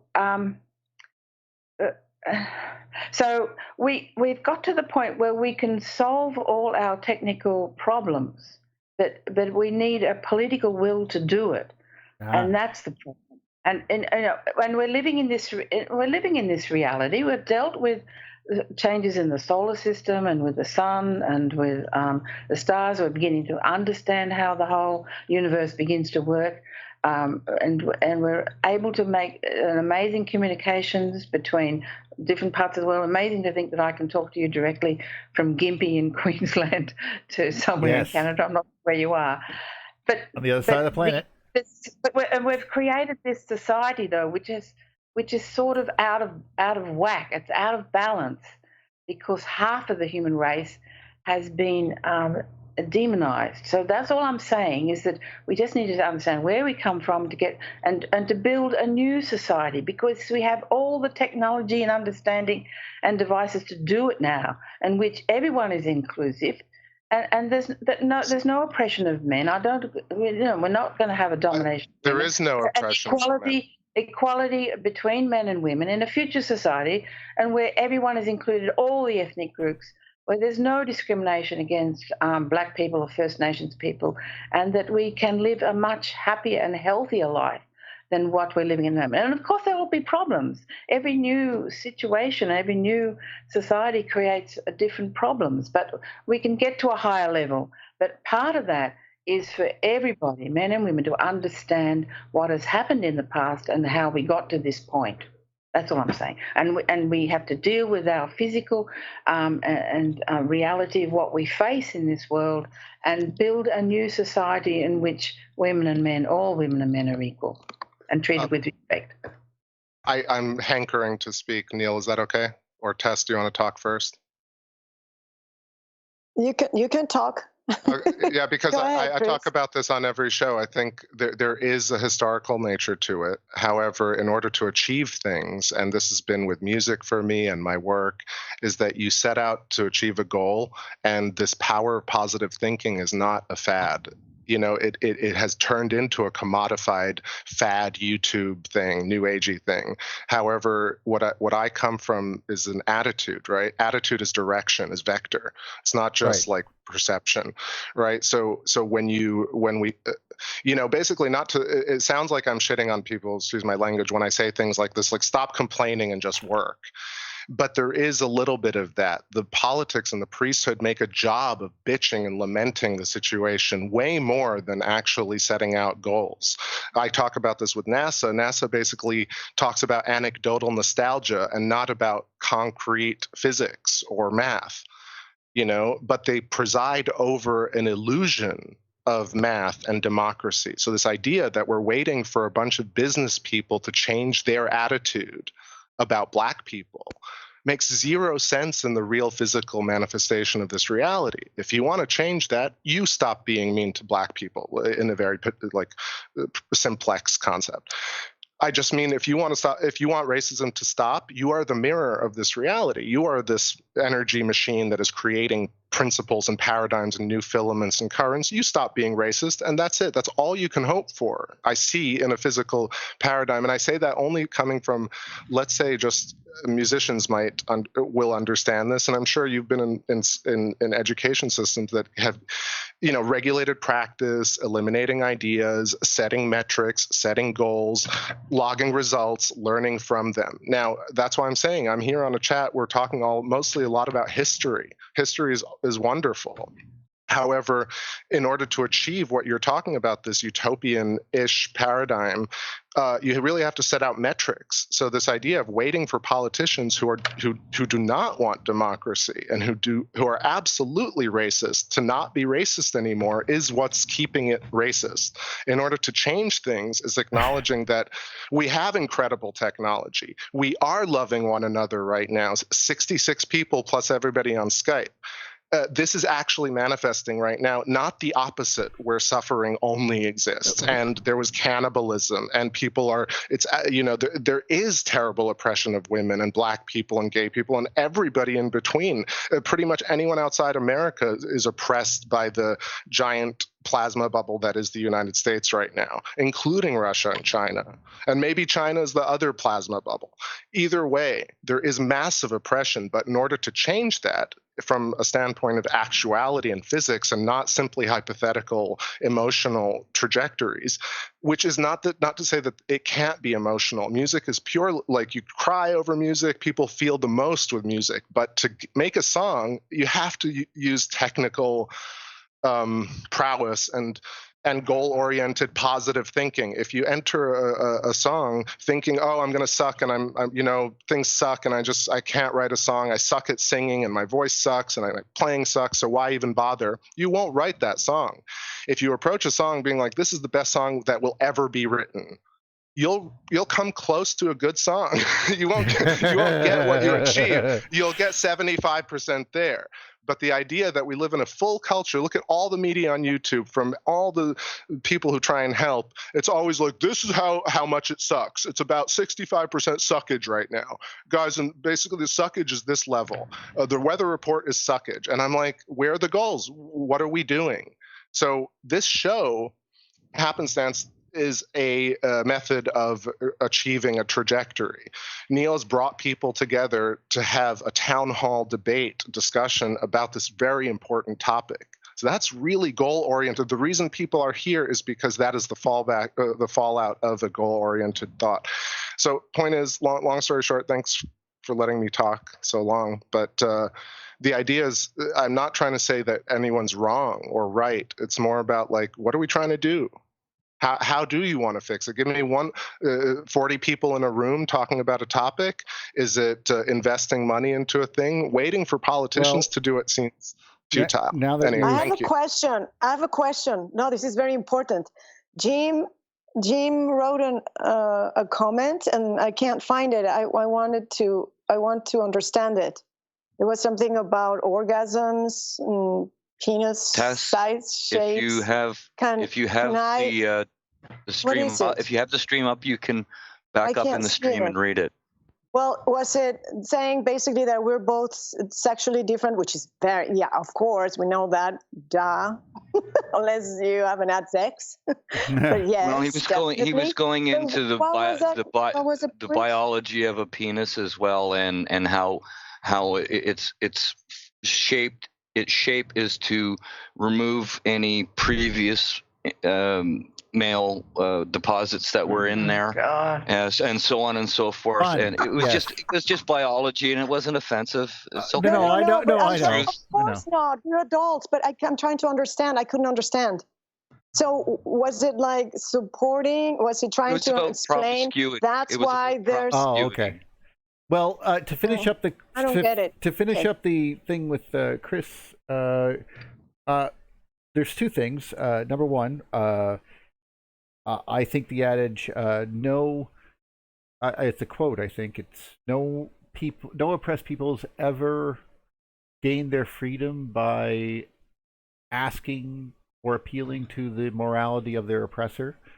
So in that sense, there has to be a vigilance with regards to the situation of women, that they have to make sure this is known, and because we have to be aware. Now, in that sense, from an action point, I think that Coral's book is actually a step towards healing. It's an action that says we have to understand why this happened, and it's the first of its kind in a way. It's a bridge between the humanities and the electric universe. As far as I know, it's the only book of the humanities in the electric universe catalog, period.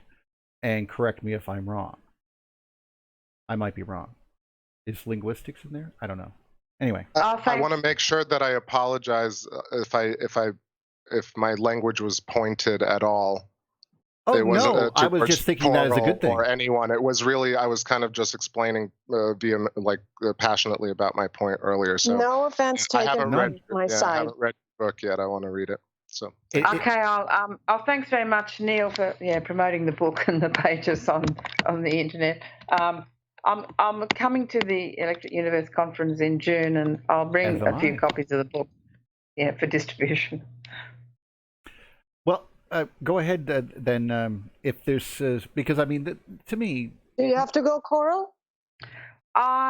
Well, soon, but How much longer have we got? You've got as long as you want, but usually we won't go any longer than another till 5 o'clock my time. So another 45 minutes would be the tops that we usually go to. Sometimes a little bit further if we can't shut up, but that's usually about it. But you can go before that. In a couple of 2 minutes, yeah. That's okay. Let Tess and Coral please talk and get to the end of that and the crux, I guess.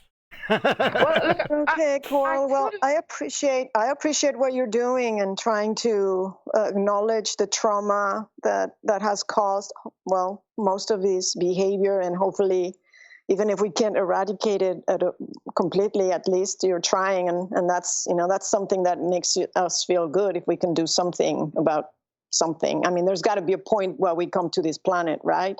Why are we here? What am I doing with my life? What is it for?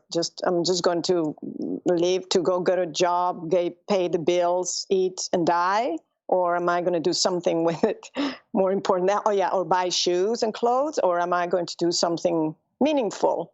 And so thank you for writing your book and talking passionately about trying to create a better society, even if it's not realistic to some people or if it's going to happen. At least you're doing your part, right? And we can do our best on our part with love and just plant the seeds and try our best. If we know, we can formulate better questions. I think the thing that's forgotten in all of this is maybe the culture we've created, and that's what we have to change. Because we're human beings. The one peasant, I'd really love everybody to read. There is no God, no goddesses, they're just us humans. That's us. And it's also that there's a wonderful Hungarian-Australian called Zoltan Tori who wrote a book on consciousness, and he says it's in our brains.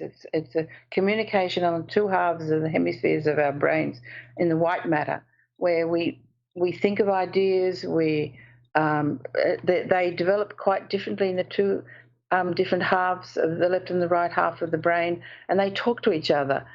And that's what he describes as consciousness. So it's very definitely materialistic. It's based in the fiber connections at the base of the cerebral cortex.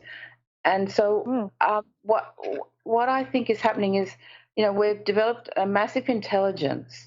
And we're able to think out ideas and discuss things, but the bad side of that is that we also get into all sorts of anxieties, and we need to be able to explain the world to ourselves. But that also means we can get onto the wrong path. We can take up ideas right. to explain everything in a logical fashion to ourselves, but with the wrong ideology, and that's what's happened.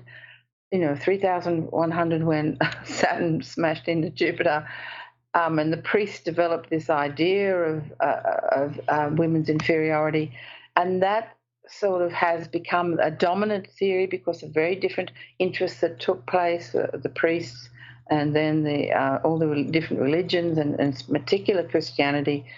We've sort of gone on the wrong pathway, but we can pull it back and come to a much better and higher level of understanding of what's gone on. But we've created this culture in society of what's accepted as the norm, that women are sort of in. Well, that's changing quite a lot, of course, in the last 100 years. But remember, we only got the vote 100 years ago.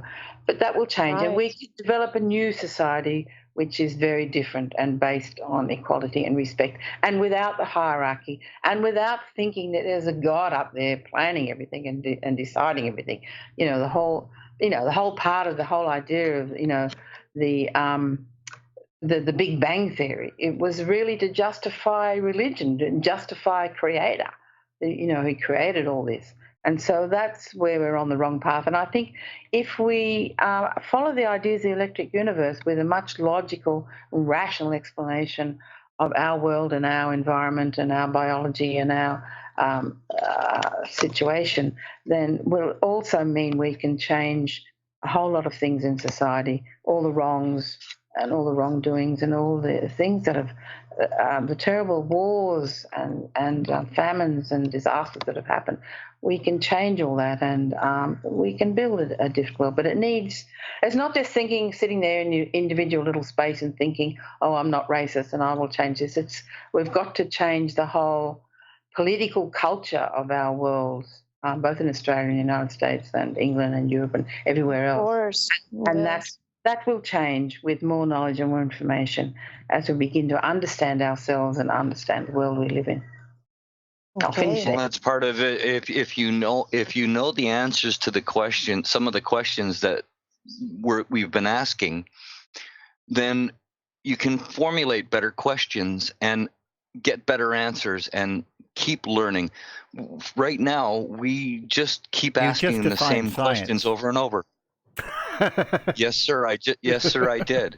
The way science used to be before Einsteinian's mathemagic happened. Well, to be fair, but still, let's not dwell on all that right now. The truth is that obviously we all agree that science went off in the wrong direction, but this is amazing what you've done, because, like I said, we don't have any of this type of healing mechanism, to be fair.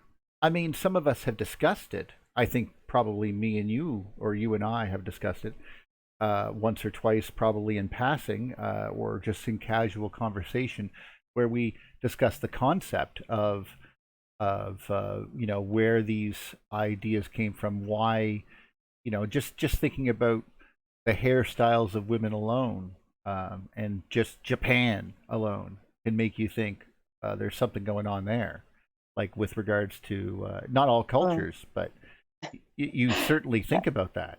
So have you guys read Velikovsky's Mankind in Amnesia, and what he says about the results of when a person is told, when there's a person with trauma and it's denying the trauma, well, doesn't even know, it's not even aware, it's in the subconscious, right? And he gets told what happened, or he gets confronted, or he acknowledges what happened. And do you remember he says that two things happened, and I think that's part of the healing process. I don't know if we come here to heal or one. I mean, I don't understand exactly why we're here on this planet for. I think he discusses but some he of that says in Bonds of the Past. Yeah, one way that the person is going to react, they're going to have a cathartic.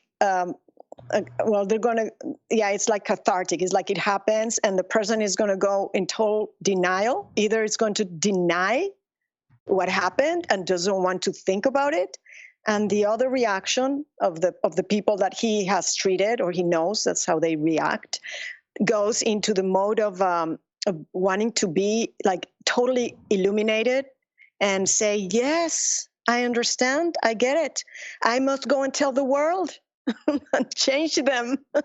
So there's those too. So then the one that wants to go and be the missionary and tell everyone, this is what happened, and I got the solution for you to heal, for you to understand what's going on and why you're so repressed, or you're acting like a crazy person, or you're not happy, or you're violent, or whatever is wrong with the person. And so I thought that was really interesting. There's the two reactions, and I think there's the two types of people. One that can't deal with it, can't deal with what has happened and what it's wrong, and the other type of personality, I don't know if there's a one in between that is like, okay, and then what am I going to do? I'm just going to keep it to myself. I was going to say that I don't know, that was interesting to hear about the way that people react. And I think we're all traumatized, really traumatized, seriously, from just like the past 100 years, not even like from the Venus events, or the flood, but just from what has happened recently. I'm just amazed at what has humanity have to go through. And so what are we? Are we like in the middle? Are we just trying to, it's just a thought for every person. I'm not asking everyone to tell me right now, but I think I'm just posing out a question about this to everyone, just to make them think a little bit, contemplate, and say, how do you feel about knowing this, and how does it make you feel, and what do you want to do with it? And it's okay, whatever you want to do with it. I'm not saying you need to be doing one or the other at all, because each person has their personality and their path. And sometimes just being able to stay alive, Neil, just like keep your mind sane. That's like, for me, that's what it is.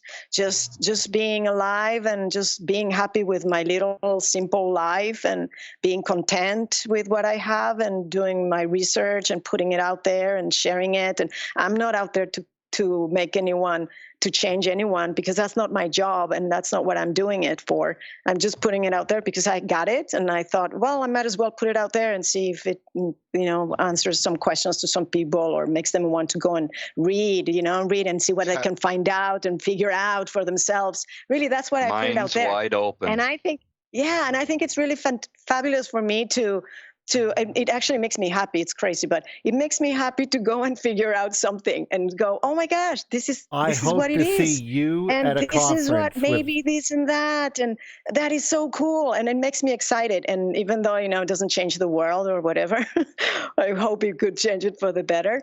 But at least that makes me happy. And it's crazy because there's so much sadness in the past. And like Chris says, well, it's part of the world. And it seems like, unfortunately, it is. And I don't know if it's going to change for the better. I wish there was a golden age coming like the Yugas, like the Hindus say, but I haven't seen it in any of my explorations through the past. I really haven't found it. Tess, and in situation, basically what you just said is what I'm talking about. So, for example, you in the same phrase, and this is because I support you and I care about you, I'm going to just point this out in situation. So when you're saying you just want to put it out there, this is like me with Take Back Space as well. So I just want to put this information out there. But at the same time, it's truly a selfish act. It makes me happy to inform people, right?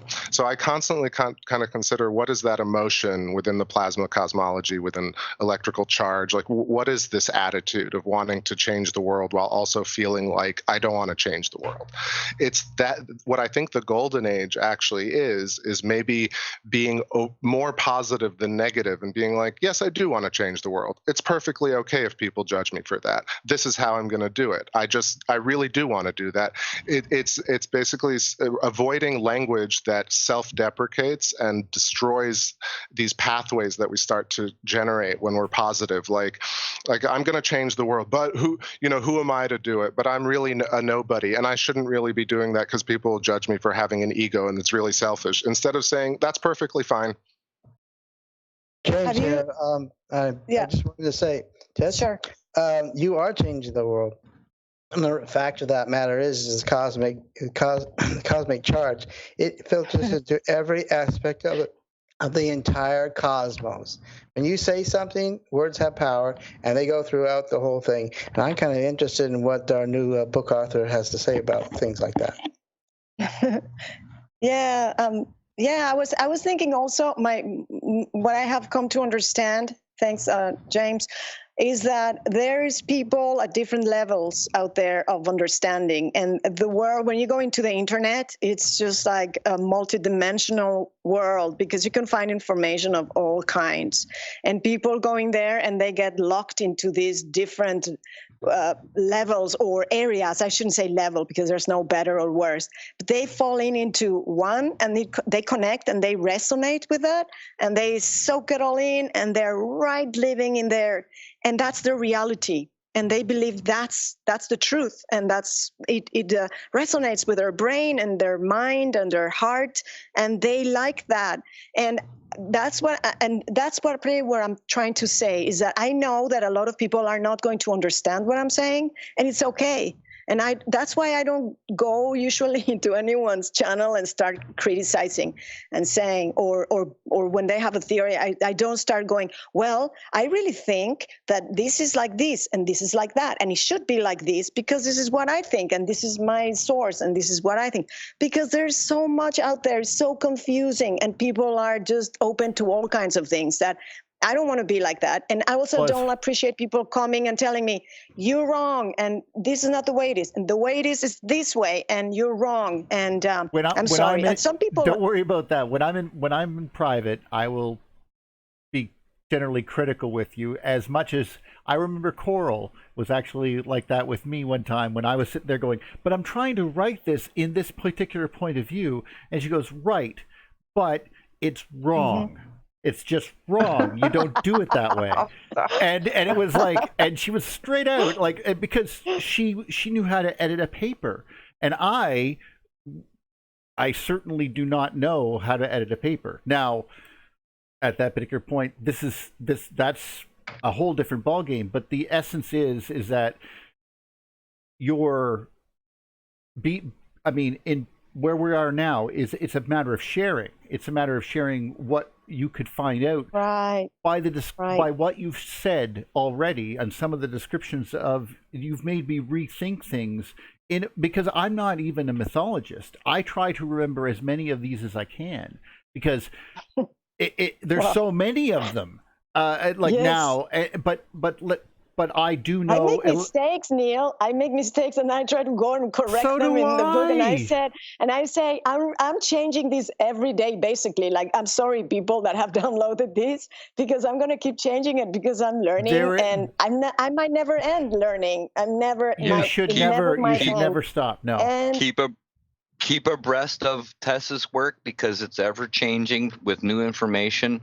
That's the way it should be. It should be flexible until we get the true answers of it all. Well, let's be fair. They did the same thing with electrical engineering. It was a group of different laws that they figured out until finally they codified it into a group that was identified within 4 basic ones and moved forward. That is an understanding that came from experimentation.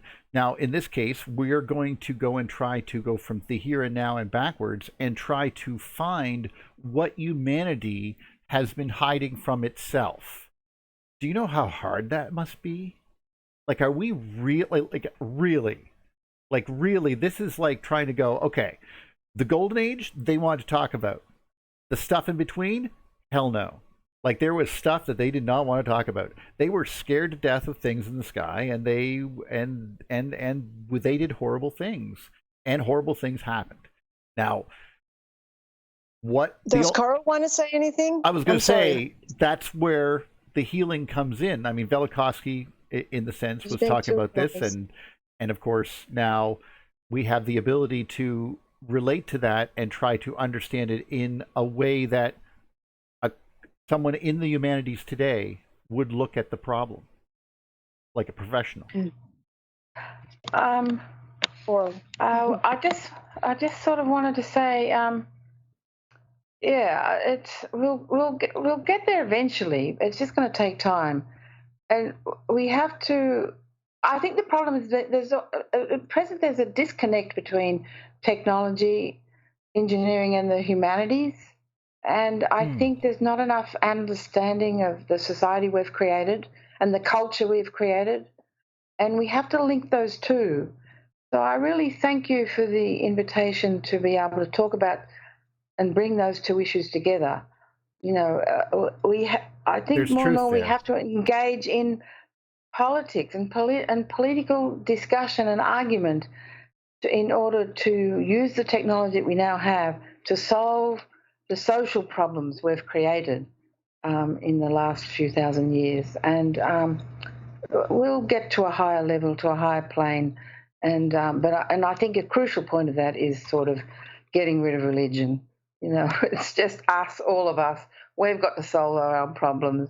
There's no great God out there, whether he's male or female, doing it for us. This is the universe we live in, and it's a beautiful universe. It's a wonderful, amazing universe. And I agree with Tess, you know, it's a wonderful thing, you know, we have is the thirst for knowledge and the thirst for information and the thirst for understanding things and to want to be able to spread that information and knowledge to other people. And look, and just thank you again, once again, for the invitation, because you know, I'm considered like a mad, I think most people consider me quite mad. This is insane. No. Thank you, Coral. No. Join us in our madness. That's great. Yeah. James here. I wanted to respond to Cora's when you point. start talking about it, people just look at you sort of blankly, and you know they're thinking, "Oh yeah, everybody thinks everybody here is mad." Let me tell you. Yeah, so it's been nice to hear other people, you know, on the same level as, you know, ground level as myself, and with the same ideas. If you have a thick skin and can take a hit and give a hit, welcome.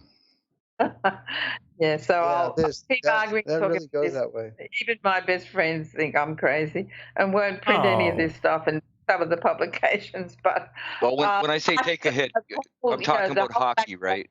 Stuff will disappear. The whole black hole crap and the whole Big Bang stuff will eventually fall into a big black hole, and that's when ideas will come to the fore. Well, yeah. I think that well, like I said, I'm not understating it. I mean, besides Velikovsky, we have very few psychologists or even anyone in the humanities talking about stuff like this, and we need to heal. And you're right. Our society is such that it was founded prior to the birth of psychology. And they have intrinsically built into them groupthink and other things in these institutions that we've built, and we have to build new ones that would prevent that. But still, we're not there yet, but I can see the goal is in the future. But hopefully, I get to see you in Portland, hopefully this coming June. So I don't know who else is going. So James here. I wanted to Seattle. Your point about getting rid of religion, I think what you're really saying is getting rid of organized, established religion that's trying to dominate. Because the first attempt at Christianity was to overcome the herd dynamic, the ego, basically. That's what its spiritual purpose is, and which is why those who actually go through the processes, who go through the spiritual dimensions, succeed. And we can't get rid of that. Of course, you can't get rid of that because those who go through it succeed. I guess maybe religion is organized, but maybe spirituality is personal. I don't know. I think everyone has spirituality, right? Yeah. Look, I'm not against all religion. I mean, religion has played a role and a good part in the development of some people. It's allowed them, religious and believing in a God has allowed some people to overcome horrendous trauma. It's also saved knowledge after catastrophes too. But I think it's past its time. It's past its use by date. And we don't need it. You can believe in the spirituality or interconnectedness of people. I'm not sure how you put it, but I don't believe in this an imaginary God out there of any shape or form that's conducting events or controlling events or even taking a back seat. We have to get rid of that idea, and we have to think about us. We have to do it. We, all human beings, we have to do it. We have to play a role. We have to try and lead a useful life that will, and understand our own humanity and empathy with humanity. And I think it's built into our genes, the whole thing about cooperation and helping each other. And it's part of our genetic makeup. That's how we survived. That's how we survived these last... Well, that's how families work, right? Years. Yeah, it's cooperation, helping each other. You feel good when you help somebody. Even in whatever little way you can, you feel, it makes you feel better. You get over the depression and the misery and the unhappiness. And that's built into our genes, the need to cooperate and help each other. That's how we all got to this point in our house. We survived, and I think we've got to go back to that. That's how you build a barn, right there. Yeah. Coral, you know about Rupert Sheldrake, obviously, right? And the morphogenic field, right? That we're all connected to. Yeah, I'm trying to come to terms with that. I'm not so sure about it, but there's some funny events that happen that they're quite difficult to explain. Yeah, I like that one. It's all electrical in nature, and it's how things are connected over vast distances. Anyway. Yeah, well, maybe the communication between humans, that's very fragile, and maybe you have to be very close to people to get that connection. I'm not sure about that. I'm still thinking about it, but of course the Aborigines have an enormous, and I've taken a lot of stuff from Aboriginal society. I've begun to appreciate what they have lived through in the last 80 to 100,000 years, probably in Australia, and what the society they developed. And they developed all these rules in which you could cooperate and help each other, and you had rules of respect. You couldn't go on to another clan's country unless you asked for permission to enter that country. That's a really highly developed form of communication and social organisation, which allowed them to survive so long, and with minimum warfare and with minimum. They solved their problems by spearing one. Just two people would fight it out. They'd have a spear in the leg, and that'd be it. You forgot it all and went on. Somehow or other we've got to develop a mythical or spearing in the leg, so you weren't killed or. Well, it's a more cooperative way of being. Very cooperative way of being. We all want to help each other. We all can love each other. We have to also tolerate other people's differences and tolerate other people's different points of view and different way of looking at things. And if it's not harmful to other people, it doesn't really matter. You have to get back to the essentials. A lot of us don't come from incredibly large families anymore. That's we used to all do that. I mean, it's a lot different when you have 10 brothers and sisters and 300 or 400 cousins. So it's sort of like how intractable can you get? Because everyone you punch is going to be related to you, unless you could walk really far. You have to be able to get back to sort of like living as a tribe. Maybe the best size is about 50 to 150 people. So if you didn't relate very well to your parents, but you had aunts and uncles who looked after you too, and you could relate to. We have to get back to a much more tolerant and sustainable society also. That's what we've got to take into account.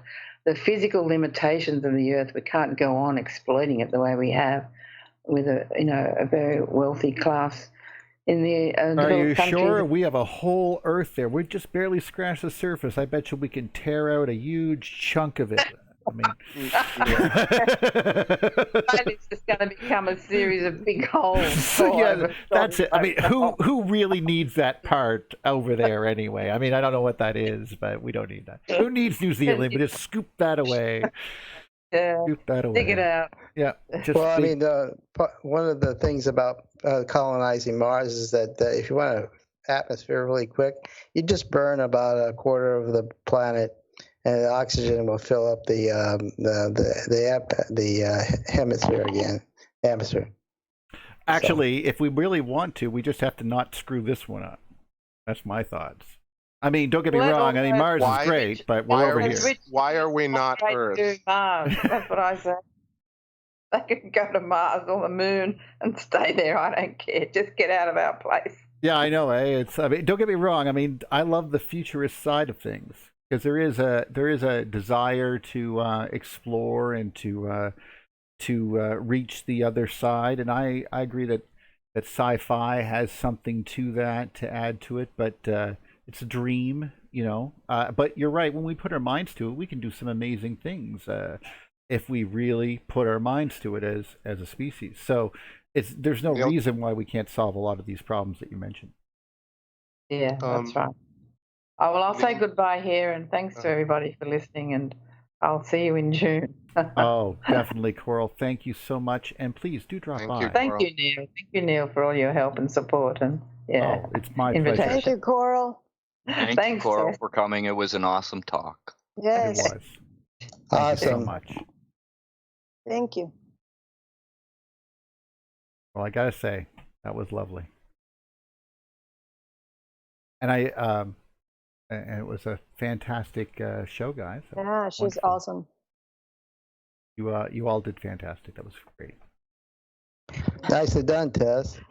Yes. Oh, you stepped up very nicely without any prompting. So. Great, thank you. Well, I didn't know. Some people are like, I'm going to interview someone. They're like, nope.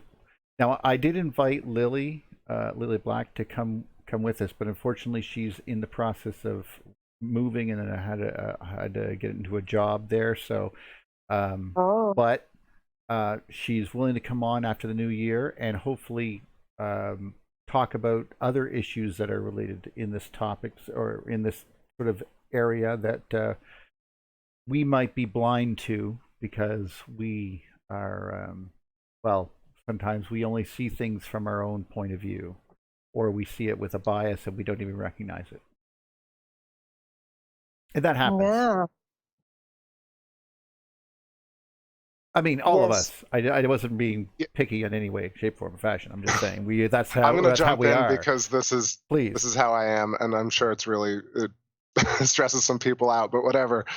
It's a perfect opportunity to basically ask the chat room to do something in order to have goal-oriented thinking. Like, I know that there's this feeling that things will get better, but what can really, we do? Things will get better if you just make better graphics, play by the rules. There's this idea that we want to build this race car and abandon all rules of how a car is built. You know, the evil in this world operate by the rules of conjugate geometry and plasma, and goals operate the same way. You just defined some of the coolest cars in history, by the way.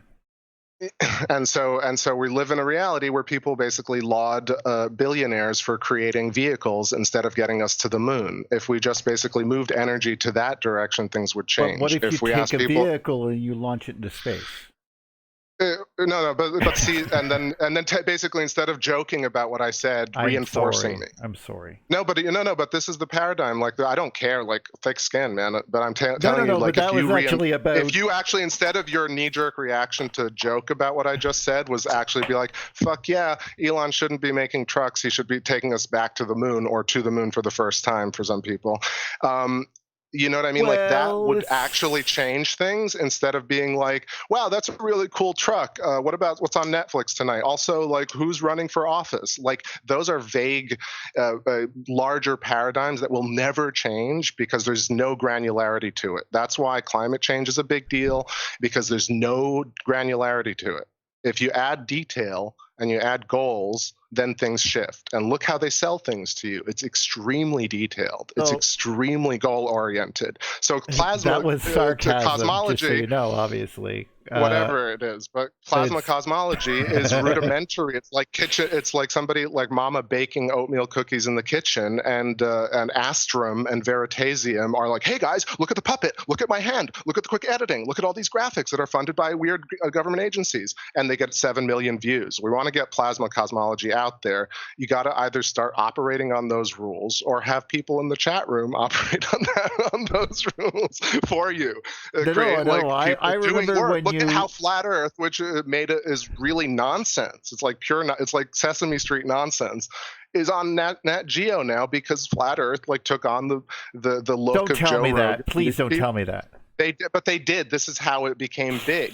Plasma cosmology is so holistic and honest and tenacious that it can't sell it can't whore itself ultimately. But if you really want to do stuff, anyway. look at the videos. Look at. I was watching Peter Mungo Jupp's channel. I found this 1,800 subscriber Peter Mungo Jupp from 9 years ago. He's been on the show, actually. He was interviewing Wall Thornhill in the garden, talking about shit. It was so low tech. Plasma cosmology is the most sincere and honest because it is the most low tech. But I'm saying, like, if we really want people to be like, oh, shit's holistic, people love each other, we're all one. You really have to be like, all right, how's this going to happen? Actually, that's one of those things I was talking about sci-fi. Like, we need to have some visions here. We can see it, but we probably need something. I don't know, impressive in a way, because I can talk about it, but. I mean, in fact, it's taken, like yourself and all of us here, I think, it's taking us step by step. I mean, we're walking deeper into the water just by tipping our toes, because every time I think about the catastrophes, I learn more and more. Like, okay, that's a catastrophe, big deal, but then you realize, well, what happened 2 years later, 4 years later?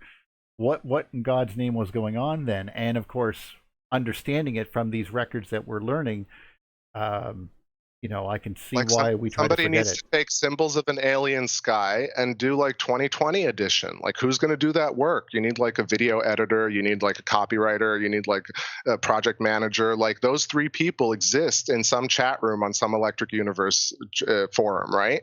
Who is empowering those people specifically? If you don't do that, it's actually interesting because I have a thing to make, and this is actually something that's very important. We have some visuals that need to get made, I'm sure. And other things like that. I mean, my God, there's so many things. Here's the opportunity. Like, ping it in the chat. If people, maybe nobody here today does visual effects, but maybe next Sunday, 2 people, and one of them is like, oh, cool, I want to be part of this. Does anyone here do visual effects without the benefit of drugs?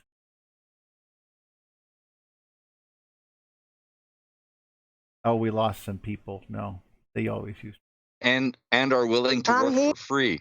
No. Let's just. I mean, there's so many things and if there's ideas here, this is what, as you said, there's more than just artwork, of course.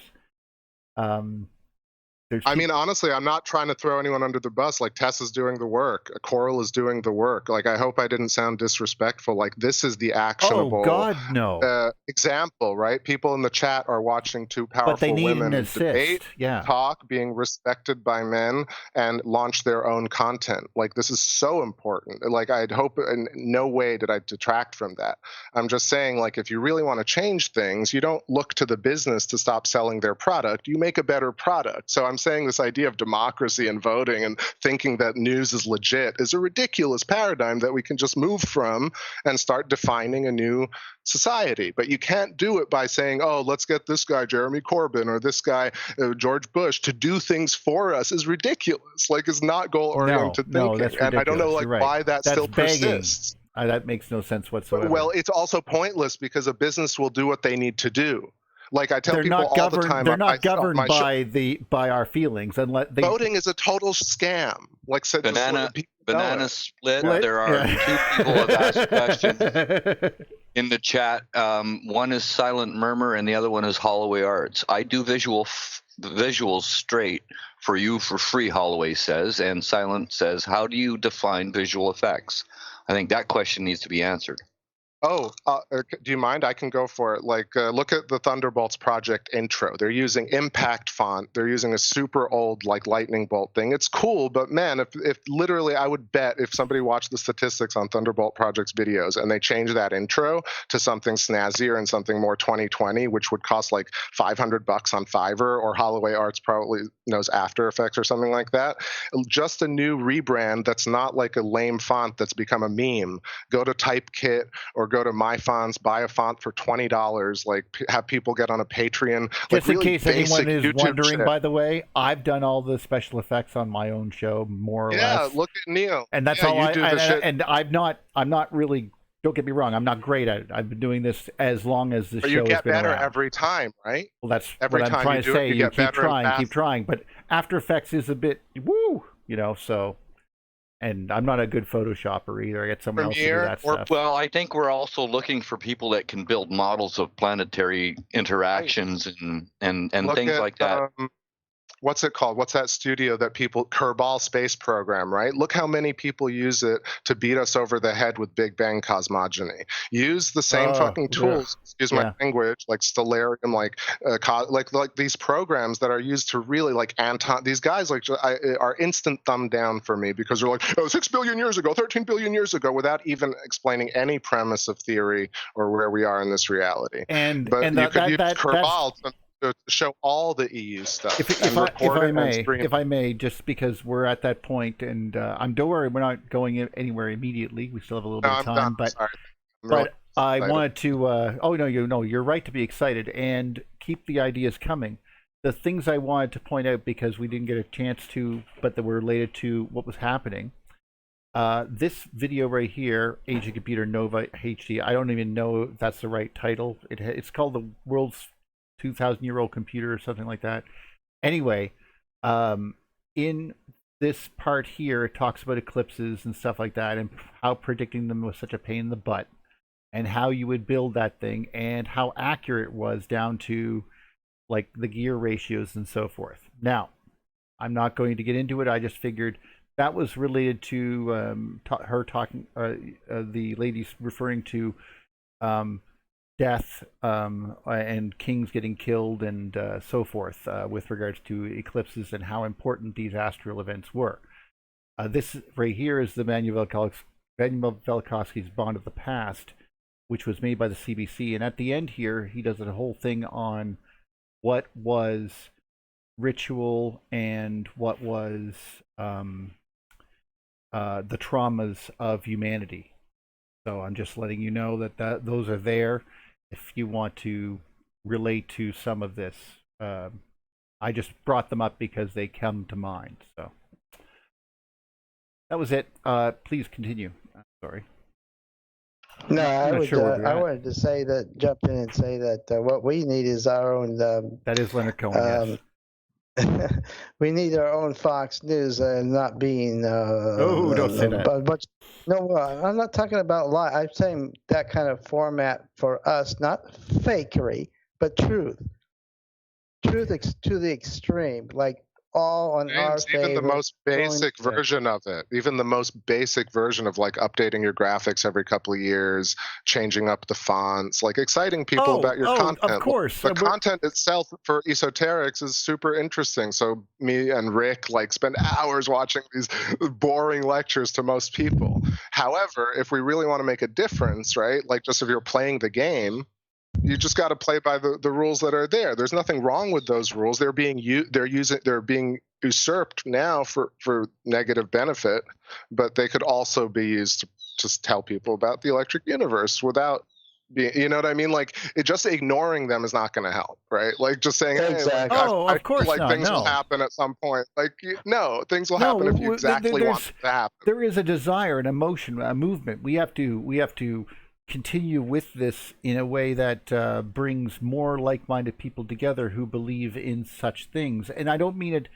in so much that because I'm scared of the idea of a sort of a propaganda arm, the idea of even remote deception bothers me. This is one of the reasons why I don't exactly like. I don't necessarily want to be commercialized, if you know what I mean. Like I don't want to. That part of YouTube doesn't appeal to me. My channel is not monetized at all, so I agree with you there. Only because I don't want to be controlled in any way, and I'm going to try to, because I'll make mistakes because I have and will continue to make small mistakes and learn from them as I go along, and that's okay. That's. Well, let me be very clear about this. When I said Fox News, I wasn't talking about lying. I was saying using their techniques, which is brainwashing. But that is what reprogramming is. We are brainwashed with this false philosophy of materialism, and we have to write over it, or whatever. Evidence doesn't matter. That's what that Fox uses. They don't use any evidence. Well, let's not get political. However, I agree with you in principle. I'm not talking about politics. I'm talking about technique. No, I just meant it with regards to Fox News or whatever. We understand the technique. Yeah, I only use that because there's no others like this. I'm simply saying we have to be extreme like that. We can be extreme and reprogram, but we can do it with truth. It doesn't have to be a lie, but the evidence is not going to be sunk into by people. Okay, it is a rewrite. We write over the false, unconscious program. I've never come across somebody in the electric universe, creating a lie. I mean, I think what I've found in the electric universe is all truth.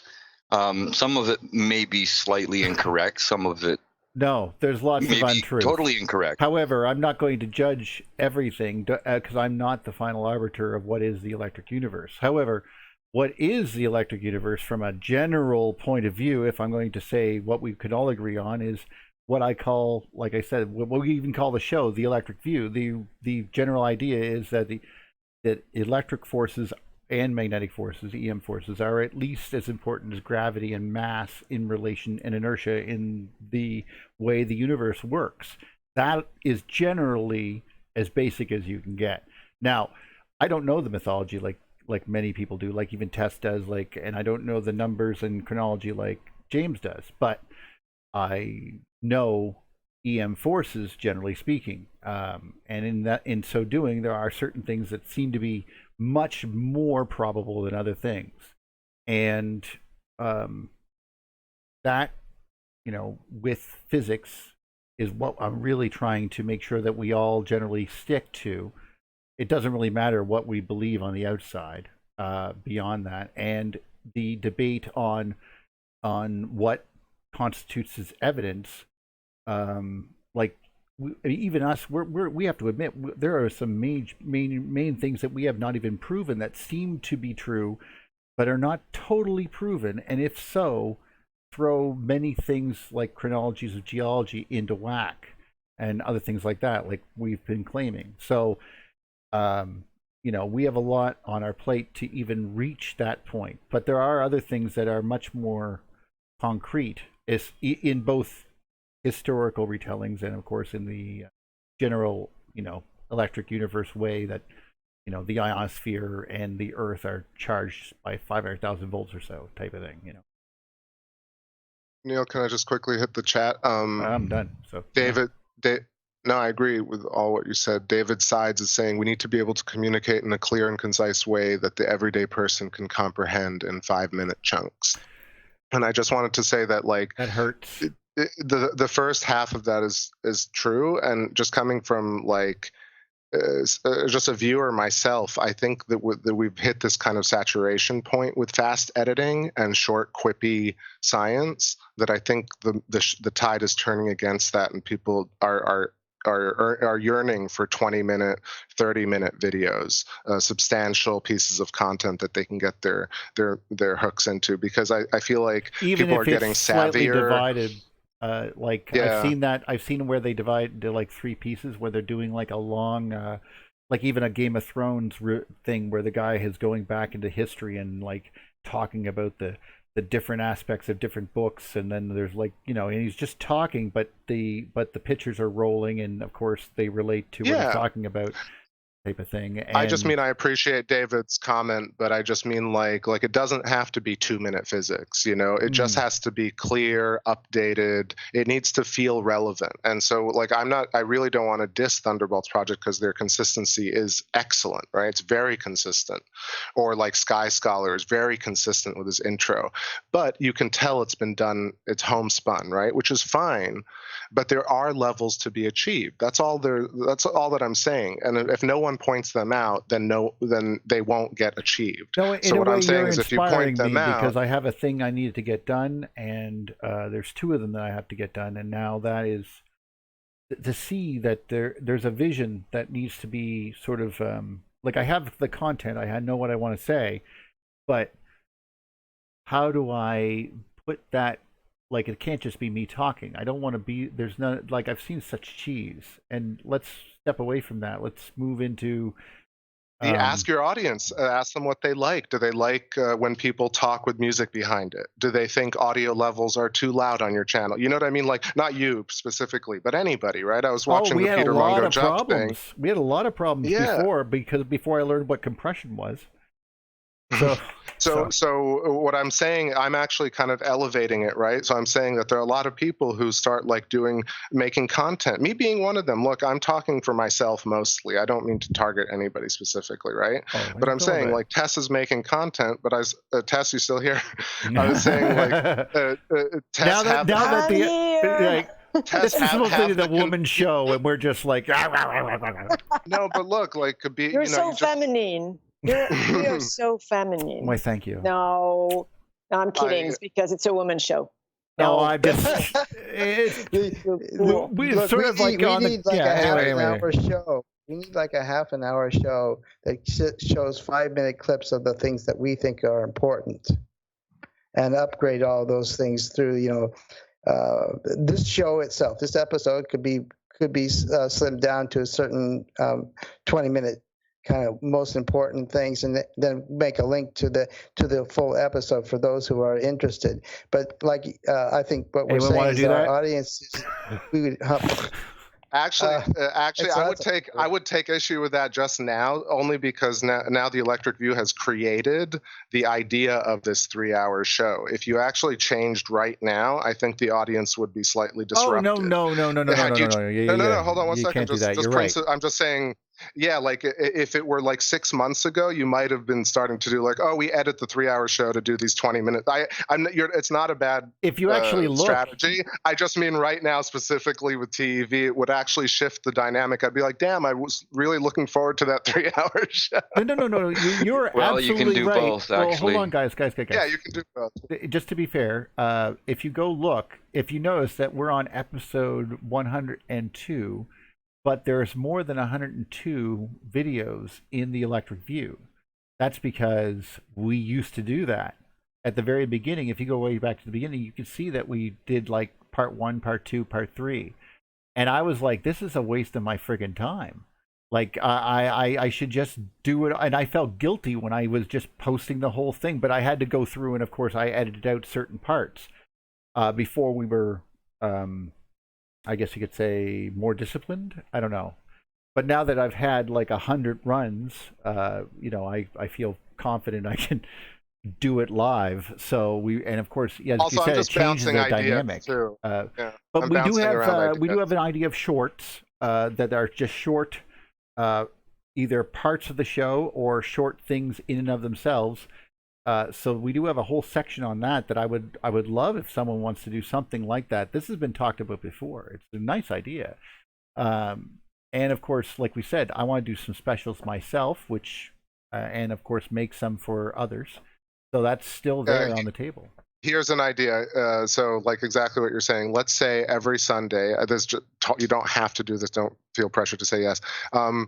Every Sunday, you set a goal for next Sunday. Pick, have people in the chat room basically. Oh, by the way, next Sunday something is happening. And highlight. We're going to be a little bit later because of that. So ask them to create a graphic for next Sunday, and then have a quick segment where their graphic is featured. That doesn't sound bad at all, actually. But I was going to let people know that we're going to be a little bit later next Sunday because the guest cannot get here exactly at 1 Eastern. So it'll be like 3 Eastern. Anyway, just letting you know. But yes, like having people submit and presenting some of that is actually quite a good idea.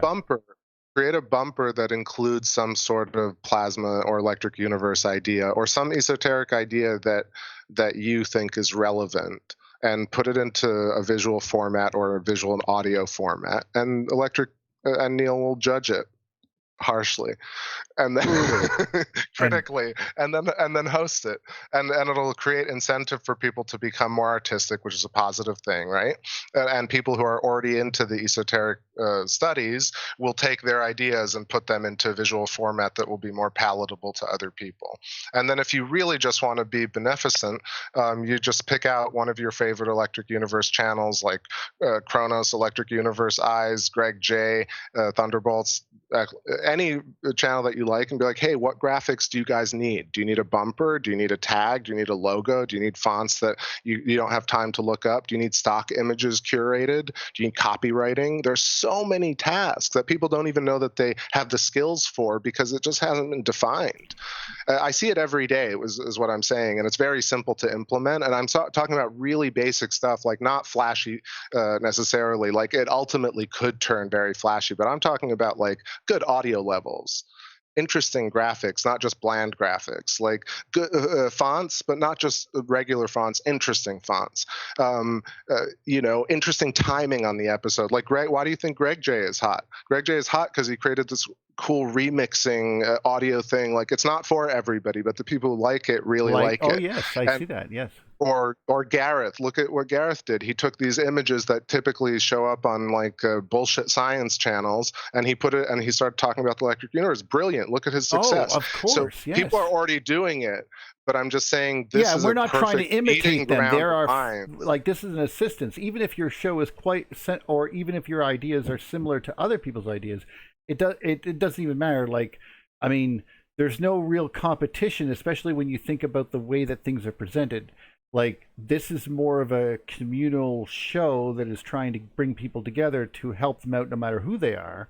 There is a little bit more of a conspiratorial bent on some people's show. With regards to Gareth, he's an educator, so his shows are very straight in matter-of-factly sticking to the facts as a teacher or educator would see them, and of course present them. And he does that brilliantly. Like, I can't think of anyone better. And this is the nature of what it is. There's Greg J, of course, is doing something completely different. He's telling a story, and he's doing it in his way that has an impact, especially to people listening. So that's that's what it's all about. And none of them are the same.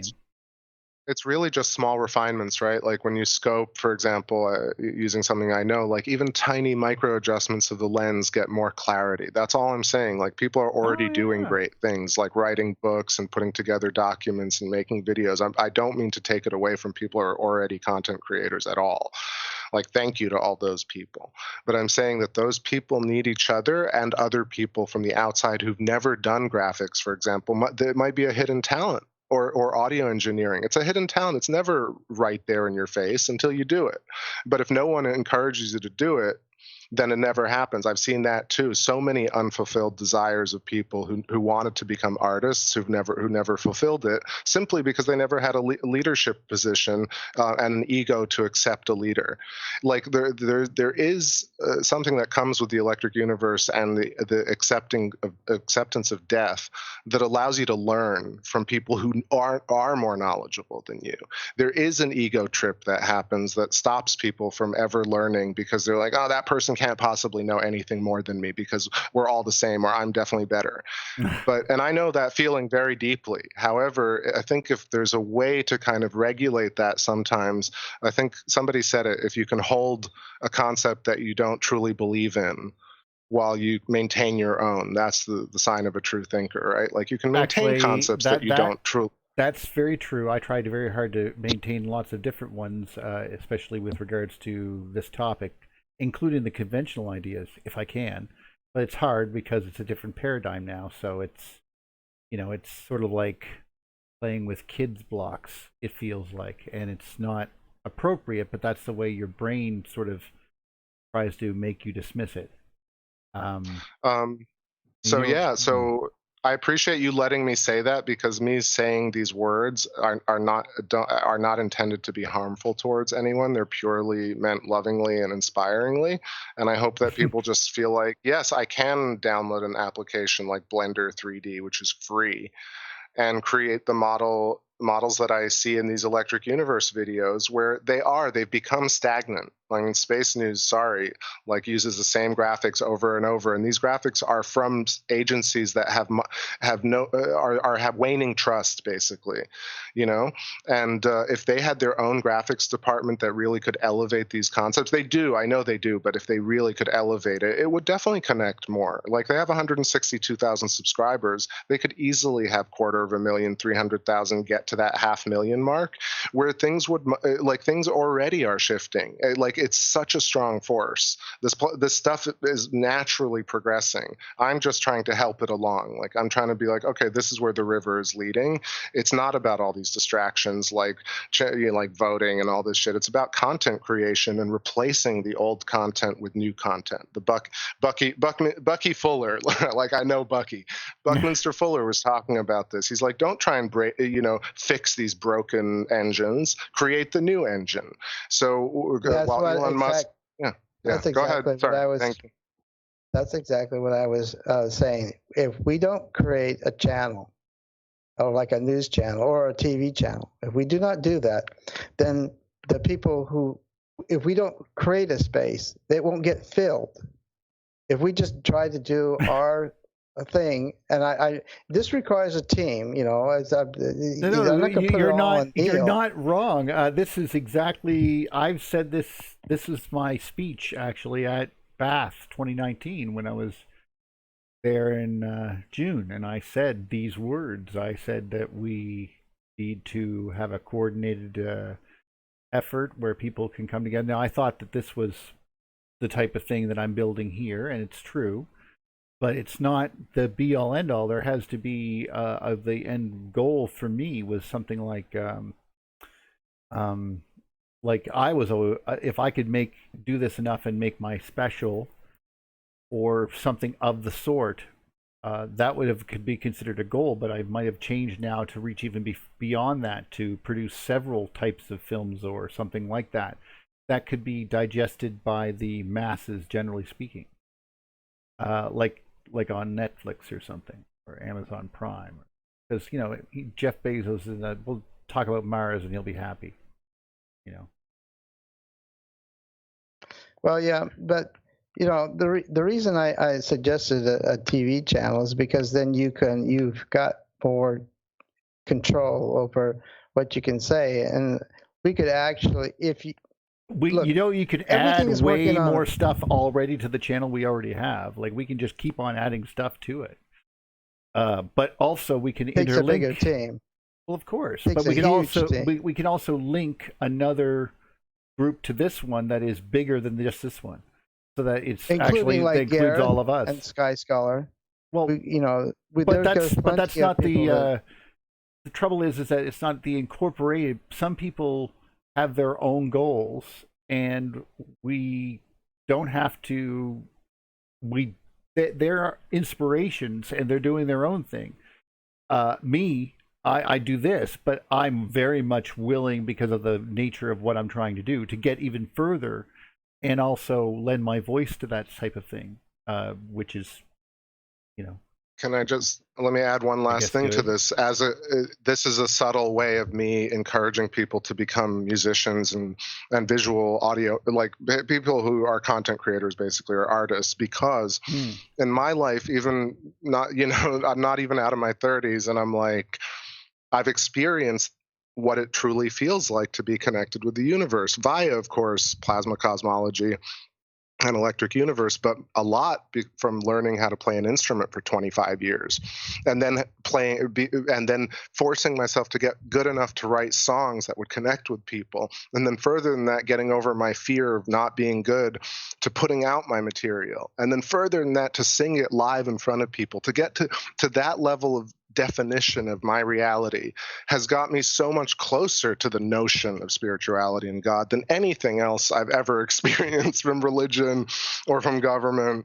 And really, that's my really kind of subtle way of pushing that message, which is really become a content creator. One, you'll be actually ridding the system of junk, because people will have to engage with more content, right? Because you'll be creating it. It's just there. I mean, it's naturally going to be.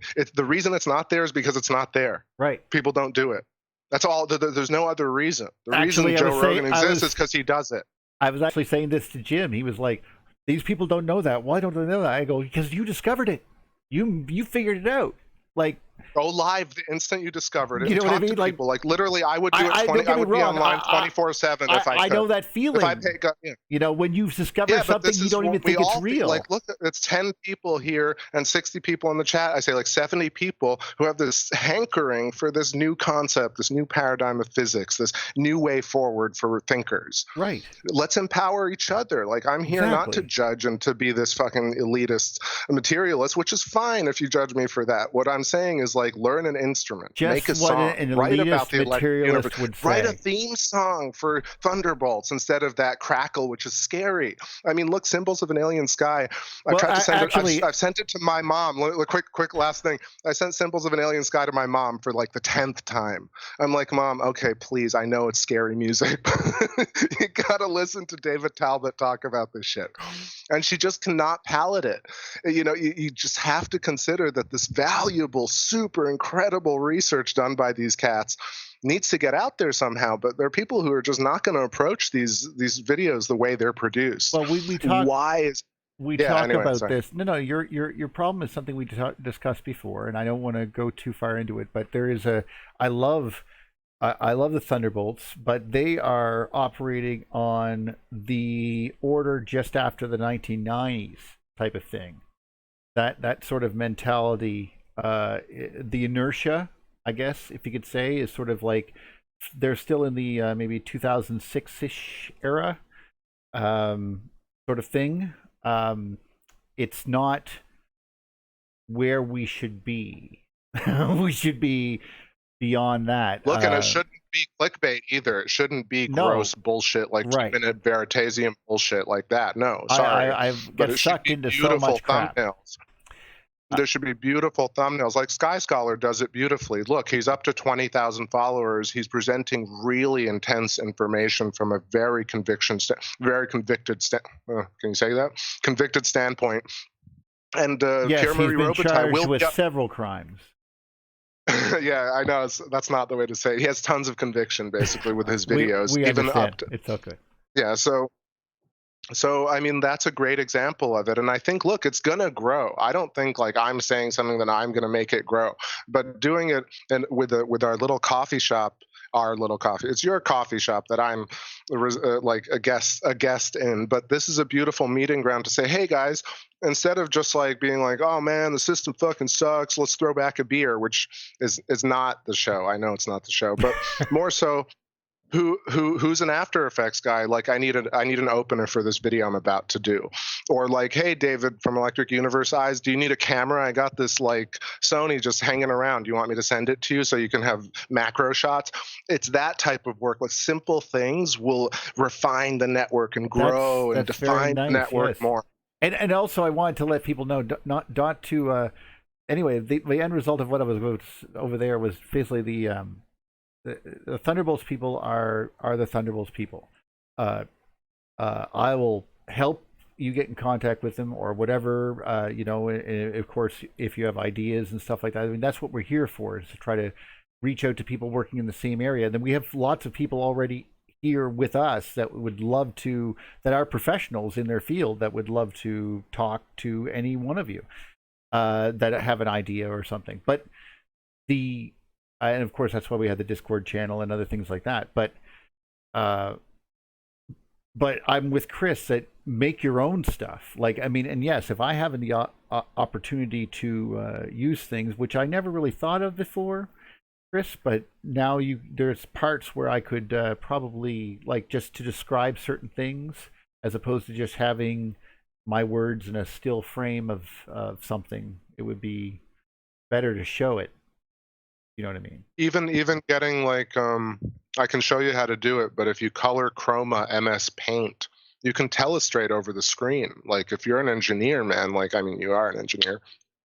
Telestration, like I've been doing it on the moon, and I realized like no one's really done this before. Like, show real space and draw things on it and show people in real time like how to like conveying concepts is something we're not professional at. You know, like we really need to learn how to convey higher level evolved concepts to one another. This is part of the paradigm, right? And I feel like there needs to be some leadership, and I'm taking that role. Like, I'm just somebody who loves doing the work. So I found the joy in creating my own content. So it's really not to lecture people. It's more about saying, hey, like, I didn't think I could do it, and I've done it so many times over now that it's spun my head around. And people, and the kind of feedback you get from people where they're like, take your music to the woods and get stoned listening to your music. It's the most profound experience I've ever had. I mean, as an artist, that is the ultimate. I can die happy, basically. Really, I mean, I know it sounds cliched, but that's the truth. Like, as a musician, my car is 2,000 pounds of rolling therapy, and I hopped in it, and I decide, you know what I want to do? I want to go see the Pacific Ocean, and I happen to be on the Atlantic Ocean. So it took a while, but I did it. So, and yeah, I had a lot of songs with me. I have like 5,000 songs on that phone alone. And if I were one of those songs. Maybe?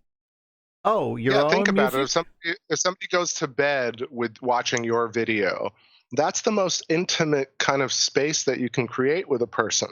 If somebody takes mushrooms and listens to your music, that's just unfucking real. And excuse my language, that's one of the most profound things a musician and as an artist you can experience, really, when somebody truly takes your information and your spirit to their spirit and jives with it of their own accord without you forcing it on them. This is what I wish for people. And I think within it is actionable work. Like, you basically create intros and outros and songs and things that actually sell the content better. So it's more than two birds. It's two phoenixes.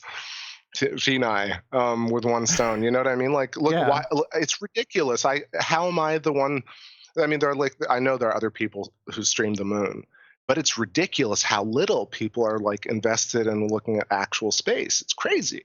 I mean, 5 years into this thing, I'm still amazed at how tiny the field is on YouTube. It's almost impossible to see real footage.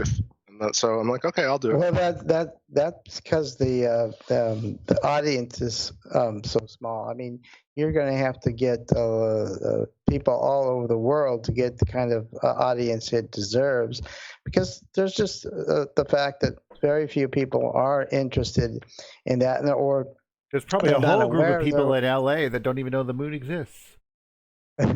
Probably they got their eyes on different stars, I suppose. But by having a bigger platform or channel or whatever, and then you're going to add a content that's already been created by other people, and that's great. But eventually you'll start creating your own, and it will roll. It will get bigger and bigger and bigger, and then you'll be doing things that you couldn't dream of doing right now. And stuff like that. Yeah, and I'm not saying that's what's happening right here. So yeah, I wouldn't think about this 2 years ago. Yeah, the cheapest content is what we're doing right now, and we can do the most of it. So we can fill space if space needs to be filled or time needs to be filled. That's not a problem. Let's take a look at the time here. It looks like what we at 2:52. Okay, we got 8 more minutes before I'm going to shut this baby down. Anyway, because that'll be 3 hours. Anyway, keep going. Sorry, James. No, that was really it. I think people got it in the chat, and I appreciate anybody listening to me, and hope no one was offended. Oh, no. And speaking of other types of content, I just wanted to keep on showing this wonderful video. Whoever this was. Oh, I have a video, though, I want to share with you. Well, he made this for us, so I thought this was crazy. I mean, look at these electric dikes. This is just glued there. I love that it's 120 degrees right here at the angle where the trees merge the edge. It's a corner of a hexagon. I'm not a big fan of the what's it called, the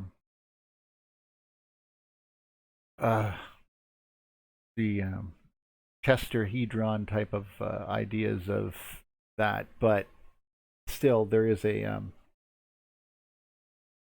very why not though, like, if you don't mind me asking? Because that's not really how delta and Y circuits work. There might be some intrinsic nature of those particular angles, and I'm not really going to judge that. Obviously plasma does certain things in certain ways, so I'm not going to be picky, but electrically speaking, that's not exactly how those circuits work. They work in, there's a mathematical relationship between them, that's all. Well, take a look quickly at this video, this bubble thing I showed, and this is sort of what I like. Oh, down here? Okay. I'll grab it. Yeah, this is sort of the hexagon thing. Like, I really might be speaking from pure ignorance here, but looking at the moon and looking at hexagon. Oh, that's a different ball game. Hexagons are real things. I just meant the... But I mean the angle, right? The 120-degree angle of the hexagon is nature's one of the strongest forms in nature. So I feel like the angle by which these mountains go up, they meet the ground at almost the same angle. I don't know. Maybe I'm wrong, but this is one of the... By the way, this is... Talking about content, I was blown away by this video. One, the music is gorgeous. Two, it's pure science here. This is one of the greatest videos I've ever seen. I saw this when I was a kid. Ever. Not this guy? No. This particular video? Not this particular video, but stuff like this where you're playing with smoke and There's bubbles. Nothing like this. I've never seen anything like this video ever. No, I mean, look at the 20 minutes of every time. Look at the end where he sandwiches it between glass. He creates her big harrow like chains. I've never seen anything.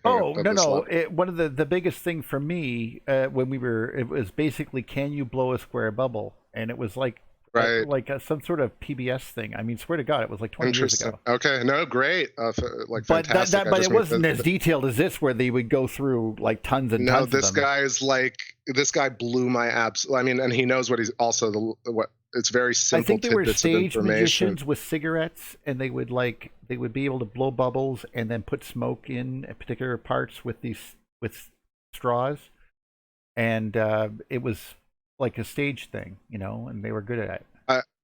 So the point really is I would love your take on it, but look at I think this is the surface of craters, planets, comets, etc., bubbling up and creating spheres initially, but then finding each other and creating these walls. This is what craters look like. This is what aspartame looks like. This is what giant superclusters look like.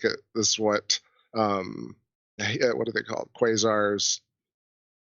Basically, these structures exist in nature because of plasma sheath bubbles that every single dot in the universe has at different magnitudes in a way. And because they're more like tubes when they come down like this. But you're actually seeing the if you looked at if you thought about this right here as a crater, for example, just like when you look at some of the experiments at low pressure in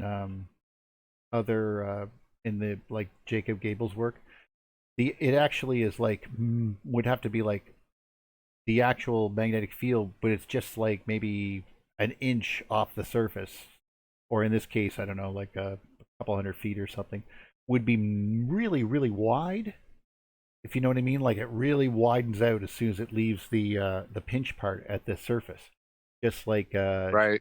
So this right here, what you're seeing with these bubbles on the side, I mean, I could envision that you're having an impinging bubble. This is a bubble coming in here, but it's also related to the side ones that have to deal with the fact that they have their own spinning current coming in at an angle, and they all have to align with each other because they all have the same amount of current. So there is definitely a relationship there between all this, and of course mostly it's related to Ampere's law. And see, that's what I'm curious about, right? Can this be measured on the galactic scale using principles of bubble science? It's already being done, I think, but I just feel like this is the type of stuff that I've really never heard in Thunderbolts, probably ever. They never mentioned the word bubble, but this is what they hit. It's not. This is kind of the boundary layer of the heliopod. Though, of a if you would think this bubble that you're seeing on the bottom here, okay, the one that's this great big one that's actually has this hexagon attached to it. Keep moving. There's a lot of different versions. Yeah, go for it. Yeah. Well, no, I'm just basically putting in this one. Yeah. This bubble would actually be the bottom of a long tube, if you get my meaning. So it's not quite this. It's not quite bubbles. You see what I mean? So it's even because they're. Why not? Well, because what's happening is that as it goes to the surface, this is where it has to pinch down the most, because this is the highest amount of load. This is also where the center of the hexagon. No, okay. Well, the whole thing right here, when it touches down, is like 100 times smaller than the actual magnetic field, which we're looking at this bubble being part of. So it's actually, imagine this bubble expanding to 100 times bigger than this hexagon anyway. So it's huge. But over on the side, you're going to have secondary currents, eddy currents, basically. And they're going to be coming down the side of this thing because each one of them, as they approach the ground, are going to be affected by the incoming rush of all these electrons coming in this way. So you're going to have a current on each part. And that's where you get your 120 degrees and all of this. And this is going to be because you're going to have 6 currents all coming in on the inside now, because now they're affected by this incoming rush, which are these bubbles here, technically. And then you come in here, each point here is going to be its own twisting filament. And that is... Okay, yes. Right. So it's a dynamic relationship. So even though it looks like we're seeing this stable in this bubble form, that expression only occurred while it was happening. That's when that geometry occurred, and it didn't occur after it. Get my meaning? It was like a pow, and then it's gone. But let's look at, is this like Saturn's hexagon though? Like, now is that's this a sustained one because obviously the current is still flowing. So. But how would you explain the conjugate geometry of the 6 currents coming in? Well, yeah. Yeah. Wouldn't this be the same thing that you're just saying, but on a tinier magnitude? Well, yeah, but it's also not. It's actually a larger magnitude, but this is actually blowing like we're trying to create a crater in this particular instance. But this is natural flow, though. This is what I see in my coffee. This is what I see in the sink. Like, he's creating it perfectly, granted. But, this is what happens just regularly in nature. Yeah. No, but the hexagon's not...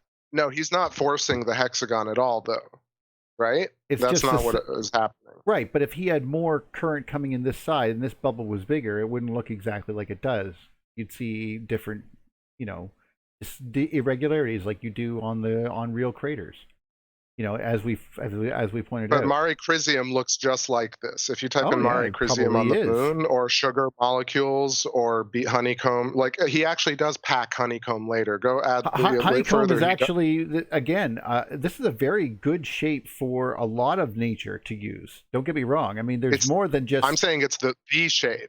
Oh well, that's exactly. You're getting into the same situation as I've seen Michael Evans and what was his name? Terrence Howard has the same thing where they have this idea of a shape. It's not a bad idea. I don't think I'm 100% right. It's not. Seems like a good idea. But Edwin has also pointed out that some of these shapes, like for example, the carbon shape, the shape of the molecule, being a hexagon itself, is a very compact shape, and it's hard to break.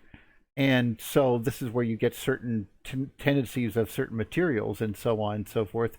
Now, the relationships of these bubbles that we are talking about on that level alone, or even the level of understanding more about,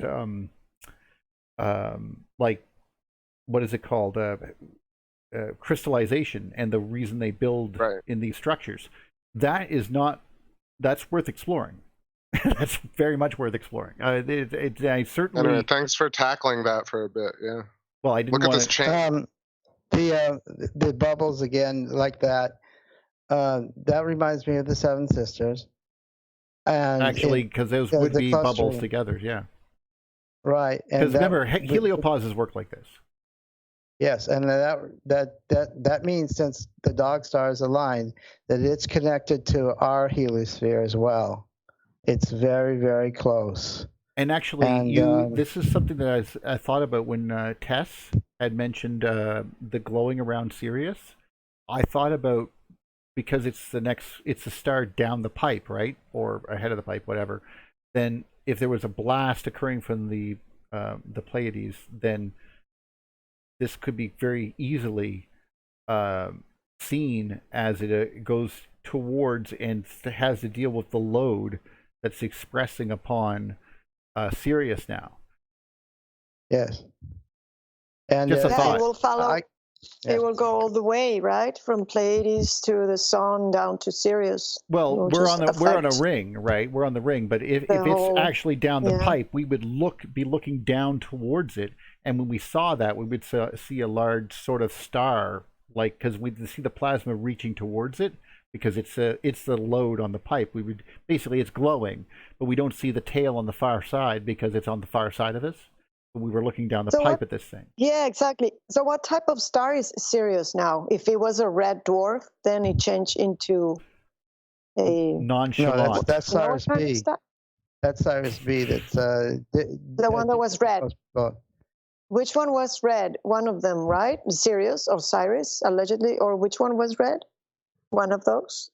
They've changed colors, and that Sirius was red. Now it's blue. Yeah. So it must have changed from. But your Tess, your particular thing that you said that two of the stars at the Pleiades, the Seven Sisters, which we are one of them. We're all connected. Really? And so when Cyrus, when the Saturn came down and messed with the sun's polar configuration, got in front of it or whatever, and it went pow. It blew not only the planets out further than Jupiter, but and it also threw out the other stars, two of them, which were, as you pointed out, from the Pleiades went to the Bear. That's how powerful that explosion was. Yeah. So that tells you how close they are, and it tells you how powerful that blast was. They did not slowly drift out to that. And this is right. This is what I wanted. Instant. Yeah, this is the kind of stuff I wanted to talk to the Thunderbolts group with, but I can't get in. It's like no one wants to talk to me or whatever. Oh. So now I've had to create this this no scenario. one wants to talk of how to you. Why? To do it. Well, because I would bring change, and that's difficult. No, I like change. I'm not. None of us are no. Don't get me wrong. I will challenge David Talbot to change too. But the point is that David Talbot's not here to change. David Talbot has already done everything that David Talbot needs to do. He's actually gotten us so friggin' far. Somebody else's job, right? Yeah, it's somebody else's job. No, but that's not it. I was talking 20 years ago. No, of course. But I'm saying that's obviously at that particular point there's a pecking order. I can imagine tons of things going on. Right now, there's none of us that have any vested interest, for me anyway. I just want to see the truth get out there, and I want to see people get treated fairly because of it. That's all. No, I sent my stuff. Good for you, Neil.